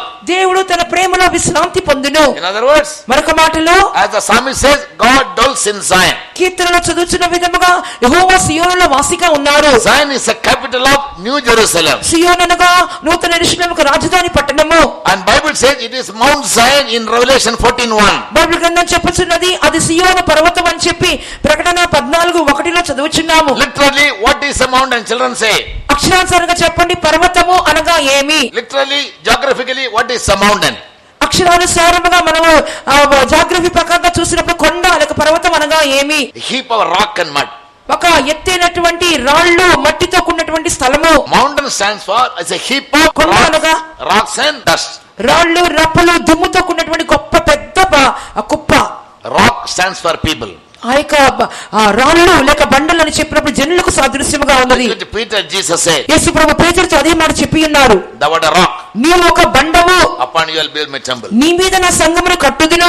రాళ్ళు అనగా Jesus is said to be a cornerstone. Yesu Prabhu మూలరాయిగా పిలువబడుచున్నారు. Apostles are called as foundation stone. అపోస్తలులు పునాది రాళ్లుగా పిలువబడుచున్నారు. Stones also speak about human beings. రాళ్ళు కూడా మానవునికి సాదృశ్యంగా చెప్పబడుచున్నది. What does dust speak of? ఆ యొక్క దుమ్ము లేక ధూళి అనగా ఏమి? Dust speak of human beings. ఆ యొక్క ధూళి అనగా మానవులే అయ్యున్నారు. God made man out of the dust of the ground. దేవుడు నేల మట్టితో మానవుని నిర్మించి ఉన్నారు. So dust and rock, they speak about human beings. కాబట్టి రాళ్ళు అని చెప్పినా ధూళి అని చెప్పినా అది మానవులకే So సాదృశ్యం. what is Mount Zion? మరి సియోను పర్వతం ఏంటి? Tell me. చెప్పండి. A heap of human beings. ఒక ఎత్తుగా కుప్ప చేయబడినటువంటి మానవులు మనుషులై ఉన్నారు. The Bible says in 14:1 Revelation, అందులో ప్రకటన 14:1 చూస్తున్నాము. the lamb stands on Mount Zion, ఆ గొర్రె పిల్ల సియోను పర్వతం మీద నిలబడి ఉన్నది. and 144 foxes also. 144,000 నక్కలు కూడా. In many Bibles it's written like that. అనేకమైన బైబిల్ అలా వ్రాయబడి ఉన్నది. One lamb ఒక గొర్రె పిల్ల and 1,44,000 144,000 only lambs. గొర్రె పిల్లలే. Only lamb-like people can go to Zion. గొర్రె పిల్లల వంటి వారే సియోనుకు వెళ్ళగలరు. All of us can dream about Zion and go down to hell. మిగిలిన వారు సియోను గురించి కలలు కంటూ నరకానికి వెళ్ళిపోతారు. Understand me? అర్థమవుతుందా? It's a character shines. కాబట్టి మీ స్వభావమే ప్రకాశించును. You know, in the schools, when we leave the school, పాఠశాలలో చదువుకున్న తర్వాత స్కూల్ వదిలి వెళ్ళిపోతున్నప్పుడు in our day we used to carry an autograph to all the teachers. అందరు టీచర్ల దగ్గరకు వెళ్ళి ఆటోగ్రాఫ్ వాళ్ళ సంతకాలను పెట్టించుకుంటాము. And they used to write something wishing us. ఏదో వాళ్ళకి మంచి కోరుతూ వాళ్ళు రాస్తూ ఉంటారు. So as a protocol, we used to take it first of all to our class teacher. కాబట్టి మొదటిగా ప్రారంభంగా వెళ్ళి మా క్లాస్ టీచర్ ఎద్దకు వెళ్తాము ఆటోగ్రాఫ్ కోసం. When I took it to my class teacher, నా క్లాస్ టీచర్ ఎద్దకు నేను తీసుకుని వెళ్ళినప్పుడు he పుస్తకము looked at my face and wrote something. నాకు ముఖం చూసి ఏదో రాసిందామా. He wrote, character is the noblest of all. అన్నిటికంటే అతి ఘనమైనది నీ స్వభావమే అని రాసింది. Many teachers wrote many things. అనేకమైన టీచర్లు అనేకమైన కార్యాలు రాశారు I కానీ forgot everything. వాటన్నిటిని మర్చిపోయాను. The only thing I remember is ఒకటే ఒకటి గుర్తు పెట్టుకున్నాను. I was a Christian teacher. ఆమె క్రైస్తవురాలైనటువంటి He ఉపాధ్యాయురాలు. allowed me because I was also a Christian. ఎందుకంటే నేను కూడా క్రైస్తవురని నేను చెప్పినందుకు. So he wrote in my autograph, character is the noblest of all. ఈ స్వభావమే అన్నిటికంటే బహుఘనమైనదై ఉన్నది. And he told me, God bless you. ఇంకా నాతో చెప్పాడు, దేవుడిని దీవించును గాక అని He never చెప్పాడు. said it to some other students. One drunkard's wife ఒక త్రాగుబోతు యొక్క భార్య daily used to drink and come and beat their wife. రోజు తాగి తాగి భార్యను కొడుతూ ఉంటాడు. Daily used to say, when will this man die? ఎప్పుడు ఆమె చెప్తాడు, ఎప్పుడు సస్తాడో ఇతను అని. One day he died. ఒక రోజు చచ్చిపోయాడు. She started beating on the breast and crying. ఇప్పుడు బాగా రొమ్ము కొట్టుకుంటే భార్య ఏడుస్తూ, Yo, lost my beloved husband. అయ్యో నా ప్రియమైన భర్తను పోగొట్టుకున్నానే. Yes, only one mistake. అయ్యో ఒక్క తప్పిదమే అతను చేసేవాడు. At times he used to drink a little, that's all. అప్పుడప్పుడు ఏదో కొంచెం తాగేవాడు అంతే. All other you are very nice. You say. మిగిలిన విషయాలంటే చాలా మంచోడండి. Give testimony but don't give false testimony. సాక్ష్యాలు చెప్పండి కానీ అబద్ధపు సాక్ష్యాలు ఇలా అంతా చెప్పొద్దు. English people say, oh, the dead are good. Why I am saying it? ఎందుకు చెప్తున్నానంటే Your character will follow you even after your death. నువ్వు చనిపోయిన తర్వాత కూడా నీ స్వభావమే నీ వెంట వచ్చును. Abdul Kalam is dead. Abdul Kalam గారు చనిపోయారు. His character speaks even today. ఆయన స్వభావం ఇప్పటికి కూడా మాట్లాడుతూ ఉన్నది. Manmohan Singh is dead. Manmohan Singh గారు చనిపోయారు. Even today character speaks. ఇప్పటికి కూడా ఆయన స్వభావం మాట్లాడుతున్నది. John is dead. Peter is dead. James is dead. యోహాను చనిపోయాడు, పేతురు Paul is చనిపోయాడు, dead. Jesus is dead. పౌలు చనిపోయాడు, యేసు చనిపోయారు. But even today, కానీ ఈ దినం వరకు కూడా what is speaking? ఏమి మాట్లాడుతున్నది? Two things. రెండు కార్యాలు, Their character and their works. వారి యొక్క స్వభావము, వారి యొక్క క్రియలు. Understand? అర్థమవుతుందా? When you die, your works will follow you. మీ క్రియలు మిమ్మల్ని వెంబడించును. 14వ అధ్యాయము 13వ వాక్యము. వారు తమ ప్రయాసమును మాని విశ్రాంతి పొందుదురు, వారి క్రియలు వారి వెంట పోవునని ఆత్మ చెప్పుచున్నాడు. When you die, your works with their character will follow you. మీరు చనిపోయినప్పుడు మీ క్రియలు మరియు స్వభావం మీ వెంట వచ్చును. Therefore Hebrew 11th chapter says, though they are all dead, yet they all speak. హెబ్రీయుల రాసిన పత్రిక 11వ అధ్యాయంలో చదువుచున్నాము, వారందరూ మృతి చెందినను వారు మాట్లాడుచున్నారు. Even after a death, only one thing will be your testimony. మీరు చనిపోయినప్పటికీ ఒకే ఒక సాక్ష్యం మీకు మిగిలి ఉండును. Your good divine character and your good works. మీకు దైవిక స్వభావములు, మీ సత్క్రియలు. And then only you can go to the highest region in eternity in heaven. అప్పుడు మాత్రమే పరలోకములోని నిత్యములోని అత్యున్నతమైన స్థానములకు మీరు వెళ్ళిపోగలరు. There are many songs composed of Zion. సియోను గురించి అనేకమైన పాటలు కట్టి ఉన్నారు. Oh, the golden stones, precious stones, బంగారపు రాళ్ళు, అమూల్యమైన రాళ్ళు, onyx stones, ఆనిక్స్ రాయి, సూర్యకాంతపు రాయి, pearly gates. ఆ యొక్క ముత్యపు గుమ్మములు. When the workers die, the pastors send condolence letter. సేవకులు మరణిస్తే పాస్టర్లు ఒక సంతాప సందేశాన్ని పంపిస్తారు. Today one pearl is attached to Zion. ఈ రోజు సియోనుకు ఒక ముత్యము వెళ్లి చేరి ఉన్నది. These are all human slogans. ఇవన్నీ కూడా మానవ నినాదాలు. Yes, only your character make you Zion. మీ స్వభావాన్ని సియోనుగా మార్చును. Zion is a spiritual substance. సియోన్ అంటే ఒక ఆత్మీయమైనటువంటి అది కార్యమై ఉన్నది. Everybody say, అందరూ చెప్పండి. Zion is a spiritual substance. సియోన్ అనగా ఆత్మీయమైన పదార్థము. Only with human character it can be made. మానవుని యొక్క స్వభావం, ఈ స్వభావాలతోనే దాన్ని కట్టి లేపుకొనగలరు. And the yardstick for your character is Father's perfection. మీ స్వభావం యొక్క కొలకర్ర ఏంటంటే తండ్రి యొక్క పరిపూర్ణత. And New Jerusalem is a city. నూతన యెరూషలేము ఒక పట్టణమై ఉన్నది. Yes, that is for the believers. అది విశ్వాసులకై ఉన్నది. Yes. In Zion is for the workers, we say. సియోను సేవకులకని చెప్తూ ఉంటాము. For two reasons. రెండు కారణముల కొరకు అలా చెప్తాం. Jesus came to this earth యేసు ప్రభు ఈ భూలోకానికి వచ్చి ఉన్నారు. as a pastor or as a teacher. ఆయన ఒక బోధకుడిగా, ప్రసంగికుడిగా వచ్చి ఉన్నారు. Mount Zion he stands as a lamb. సియోను పర్వతం మీద గొర్రెపిల్లగా నిలబడుచున్నారు. John said about him in John 1:29. యోహాను సువార్త 1:29 యేసు ప్రభు గురించి చెప్పుచున్నారు. Oh, the Lamb of God which takes away the sin of the whole world. ఇదిగో లోక పాపమును మోసుకొని పోవు దేవుని గొర్రెపిల్ల. He was killed as a lamb. ఆయన గొర్రెపిల్ల వలె వధించబడి ఉన్నారు. He never opened his mouth at the time of tribulation. ఆయన శ్రమకాలంలో ఆయన నోరు తెరవలేదు. When his judgment was taken away, he was humiliated. ఆయన న్యాయ విమర్శ తొలగించబడినప్పుడు ఆయన అవమానపరచబడి ఉన్నారు. He never opened his mouth. ఆయన నోరు తెరవలేదు.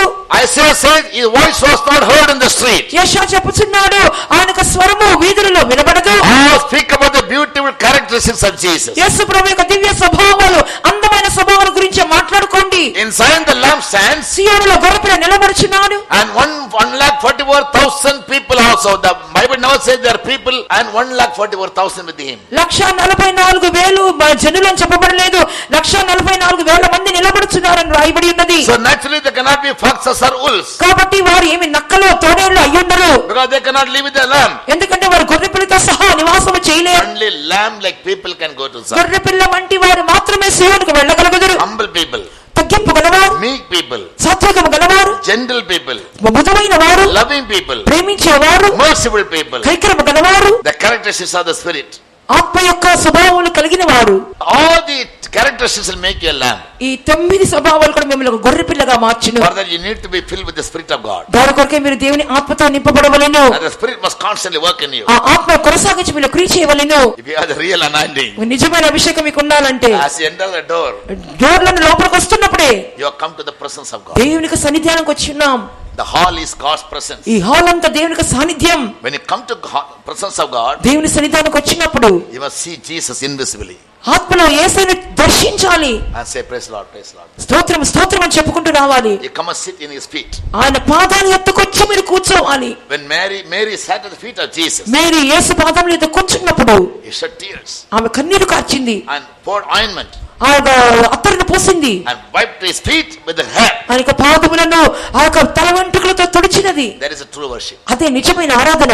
You must do it voluntarily. నీ అది మేము స్వచ్ఛందంగా చేయవలెను. I wish our church has come back to that state. మన సంఘమంతా అట్టి ఆదిమ స్థితికి రావాలని కోరుచున్నాను. Is it possible? అది సాధ్యమేనా? How many of you believe it is? ఎంతమంది నమ్ముతున్నారు అది సాధ్యమని? Positively. అది అనుకూలమైనగా నిశ్చయముగా సాధ్యము. Right? Let's praise God. అయితే మన దేవుని బాగా మన స్తోత్రం చేయుదము.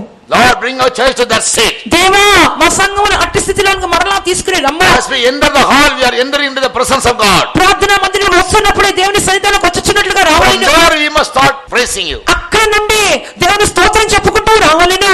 In the end time generation, ఎందువలంటే అంత్య దినములలోని సంతానము Paul wants in 2 Timothy 3:5.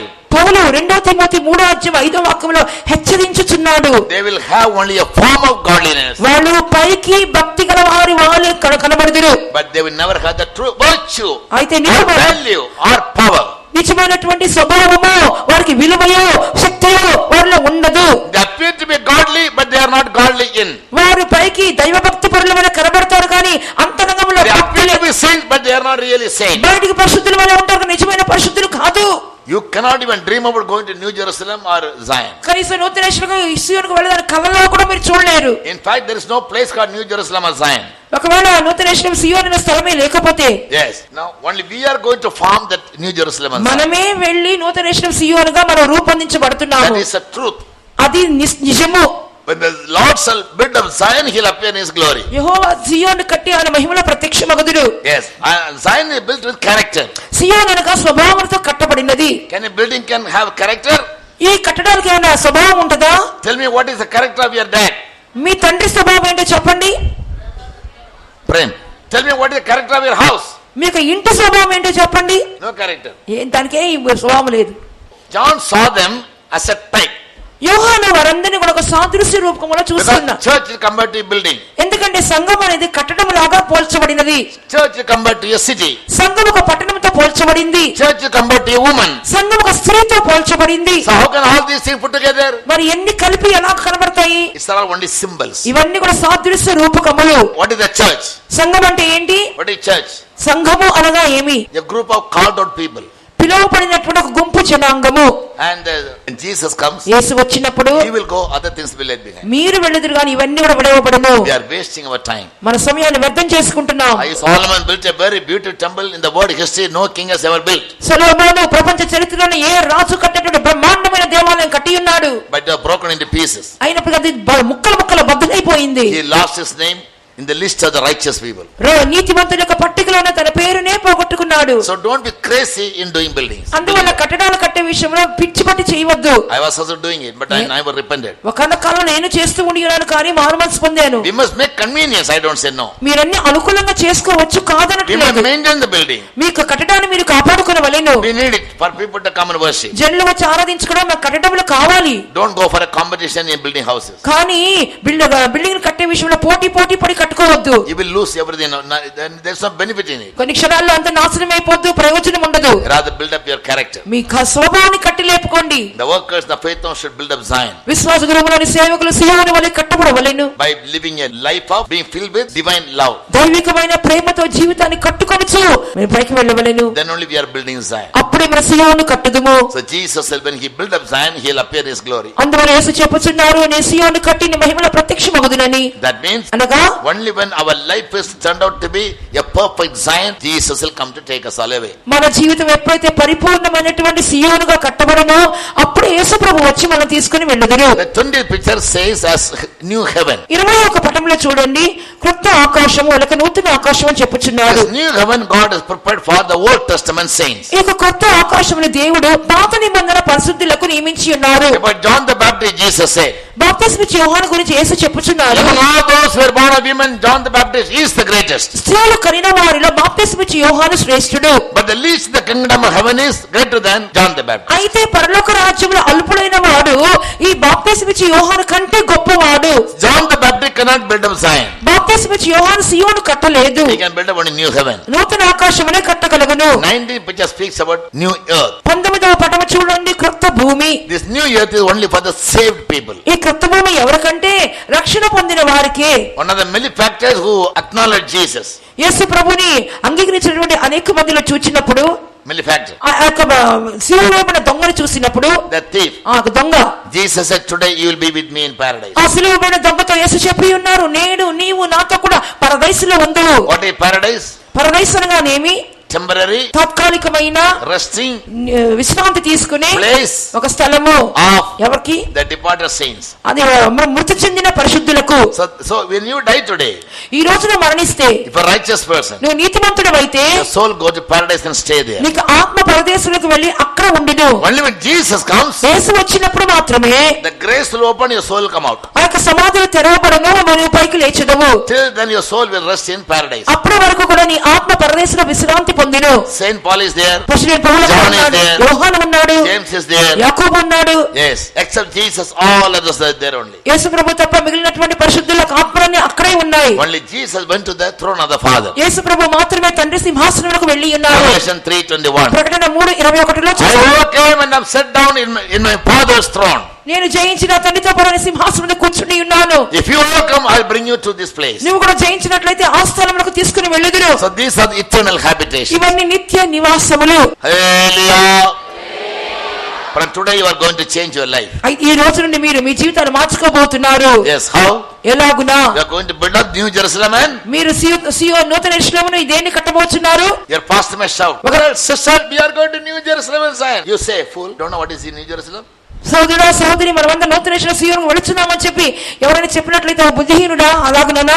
Don't worry, God is building a house for you with golden street, they may say. మీరేం కలవరపడవద్దు, దేవుడు మనకు ఒక స్థలం సిద్ధపరచుచున్నారు, బంగారు వీధిలో ఉన్న పట్టణం అని చెప్తున్నారు. Don't go to fight with him. వారితో వెళ్ళి పోట్లాడటానికి వెళ్ళొద్దు, He may backslide. అతను వెనకబడిపోతాడేమో. Pray for him. వారి కొరకు ప్రార్థన చేయండి, That God may give him knowledge. దేవుడు అతనికి జ్ఞానం ఇచ్చినట్లుగా. Yes. పోపట్లేదు. Rather, I wish that everybody must come to the right understanding before they do the ministry. సేవ చేయటకు ముందుగా అందరూ సరైన గ్రహింపుతో రావాలి అని, ఆ గ్రహింపు కలిగి సేవ చేయాలని కోరుచున్నాను. All right, now let's close our eyes. ఇప్పుడు మనందరం కళ్ళు మూసుకుందాం. In the last days, అంత్య we దినములలో are to the last day. చివరి దినములకు వచ్చి ఉన్నాం. Very soon, Psalms 102 says, 102 కీర్తన మనం చదువుచున్నాము.